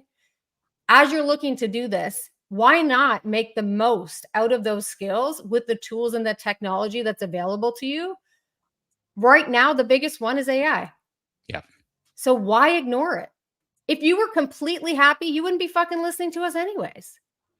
Christina, I believe guys like me and Evan Marks, with all respect to my younger 30, 40-year-old friends, I think guys like Evan Marks and myself have an edge. Because if we can learn the modern technologies, but then bring our silver hairs to the front and all that experience we've gained, all that experience tied to today's technologies, man, you're like, holy shit, I want to go learn from Keith or Evan and learn all the 30, 40 years of shit that he's failed at or learned at. Plus the guy knows how to use Claude and Chat GPT. Gentlemen, those are skills. Like what we're saying to you is that those gray hairs are value, man. They are value in 2024. They're value in 2025. They're not something you should be embarrassed about. They're something you should lean into, right? And then we can take the AI tools we're playing with in the marketplace and bring more value to you. So I invite you to listen to what I'm going to say next. You're going to join the league. We're going to make you, and here's what might happen, Christina. Here's what might happen if somebody joins the league. They might look in the mirror and feel better about themselves. They might lose weight. They might gain muscle. They might become more confident. They might gain some skills they don't have yesterday. They might learn some ideas around intention. The relationship with their family, their spouse, their colleagues might get better, right? So you're gonna work with AJ on mental mindset. You're gonna work with Jory on food, talking about ketosis and ketones and glucose and learning. And again, maybe things that you've learned, Nation, over your 30, 40 years of your life, but you're like, I'm fucking kind of a little squirrely and I wanna age gracefully. Christina, I'm there, man. I'm 52. I'm trying to age gracefully every single day with my food choices. You're gonna learn that from Jory. You're going to work with John on good habit stacking, work with Marty on physical strength, work with Christina on building your personal brand, and then work with myself and Adam on leadership and business. So gentlemen, if you are looking for a full experience to change your life, the League of Business Athletes is for you. It's a 100-day program, but when the 100 days is up, Christine, you don't leave. No, you're part of the league forever. You're part of the league. We only got 10 spots available in a brotherhood. And our plan is to launch brotherhoods throughout the year. So Christina, you also might connect with people like Evan Marks. I don't know about you, but I wouldn't mind having Evan Marks in my network, or a guy like Adam House or John Anderson. You know what I'm saying? Mm-hmm. Or Christina Flynn or Christopher Martin. Like, connect. And you might even get a chance to be on the show over and over. And you might have an accountability partner. So I'm just saying, you join the league, you start your day every single day with intention. You got partners in life to help you achieve your big, audacious goals. What am I missing, Christina? There's lots going on here that people just don't know what's hitting them with. It's a pretty substantial program. Yeah, I mean, I think too oftentimes some of the first conversations that I have with my clients when we sit down and I'm like, what's going on? Like, why did you reach out to me? What's happening? Yeah. And a lot of times the conversation is, I'm fucking looking at these people out here on LinkedIn. These people claiming to be experts, these people that I know don't have nearly what I have in terms of experience and intel. And they're pissed. They're like, who the fuck is this person? Because that's like our ego's response, right? Like, who the fuck are you? Who the fuck are you out here doing this and doing that? And my response is always, they say, how the fuck did they get that? How the fuck did they get that role? How the fuck did they get this? Working with Nike, working with it. You want to know how they fucking did it? They got to know and understand themselves and their story, and they built a personal brand around it. And all of that stuff combined with feeling better about yourself, getting over those like limiting beliefs that we all have, figuring your shit out about what's next, your body, your brain, your mind, your spirit, all of that stuff that we all need to perform at the highest level. Those are what those people that you're judging online are doing. And they're going to continue to do because they see an opportunity that you don't. So either you take advantage of it or continue to watch people that have less experience, less knowledge, less insights to offer than you do, get the opportunities that you think you should be getting. Yes. And Christina, in my closing comments before we say goodbye to Business Athlete Nation, I'm going to leave this with you guys. I was reflecting upon this before I walked into my semi-cold shower this morning, Christina. It wasn't fully cold. I feel like I'm not fully cold. I can't breathe. I'm anticipating that there's probably going to be a moment where I'm going to be having a cold shower here soon because I'm getting on this show every single day talking about the power of it. And I don't know how I can't be hypocritical. So Evan, you fucker, man, you're actually convincing me to walk into the cold shower here. But my point, Christina, is this. And here's the most important part of what I'm going to tell everybody right now. We are not selling you a brand new system. Nope, no system. You hear us talk about this every single day on the show. The magic with the League 100 is two things. Starting your day first thing in the morning with us. And secondly, having an accountability partner called Mornings in the Lab with Keith and Friends, with Christina and John and Marty and Keith and AJ and Jory and Adam, all in your corner. That's it. There's no magic rocket science. There's no magic recipe. There's no, here's the formula of what you have to do. No, you're not a child. You're not a child. We're not bringing children to the program. We're bringing men who want to succeed, but need some help with accountability and need just help staying on course. So no, you're not coming here and getting a brand new, the miraculous system from Keith and John. No, we're going to give you things to think about. We're going to teach you. I'm not going to tell you what to do. Most coaches will tell you what to do. And then Christina, when the program's done, what happens? They fail because the coach is no longer telling them what to do. So what we're going to do is say, hey, we'll see you tomorrow at 6. We'll see you tomorrow at 6. We'll see you tomorrow at 6. We'll see you tomorrow at 6. You want to be at 5, be at 5.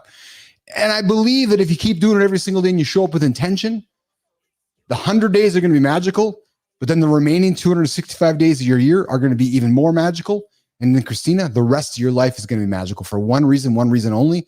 We've helped you build sustainable habits for a lifetime. How do I know this, Christina? Because I went through it. That's it. That's it. I'm going through it right now. There you go. Awesome. Nation, I love you guys for tuning in today. We're going to wrap up the show, Jimmy. What a great show today. Evan Marks brought some nuggets. His energy, I didn't know if I was going to be able to keep up to that, but I'm glad that we had Evan here, and we're going to bring Evan back. Evan's clearly a business athlete. Jory dropped nuggets, and I loved your topic that you had on the table today regarding how we teach our children food, and I want to get into that perhaps next week. I just knew when she dropped the ketosis topic last week, and again, I always put myself in the shoes of our audience. I've been there, and I'm like, okay, I want to go with the ketosis. Well, fuck it. It doesn't happen after 2 days. Sounds so easy until it doesn't, and the way that she was describing it, I was like, damn. Yeah. This is not like a podcast description I've heard before. Right. I was like, oh, this is not that simple. Okay. No. And it makes sense, obviously, but still. Yes. So I'd encourage you guys to check that segment with George Jansen, the protein break. We talked ketosis. And then, of course, we spent a lot of time today talking about one thing, Christina, kindness and humanity, and not judging somebody based on policy. Judge somebody based on who they are as a human being, because there's a very distinct difference. So as you're going through your day this week, nation, as you're going through your week this week, nation, I invite you just to always lead with humanity and kindness. And man, I know it's cliche, but there's a reason we use cliches, because they're true. Mm-hmm. Christina, let's get out of here. Let's have a good day. Let's go tackle it. Monday in the week, Monday at the Loop, November 4th. Nation, thanks for joining us today. Good time. Alex, John Dugan, Jack Dugan. Jack, I love having you here, man. And again, I invite anybody who's considering applying for the League of Business Athletes program, League 100. We have it running. It's BAPL.ai/will you qualify. You got to qualify for the program. We're not just taking anybody with a credit card. True story. All right, let's get out of here. Jimmy, let's go to work. Christina, let's go to work. Have a good day, guys. We'll see you later.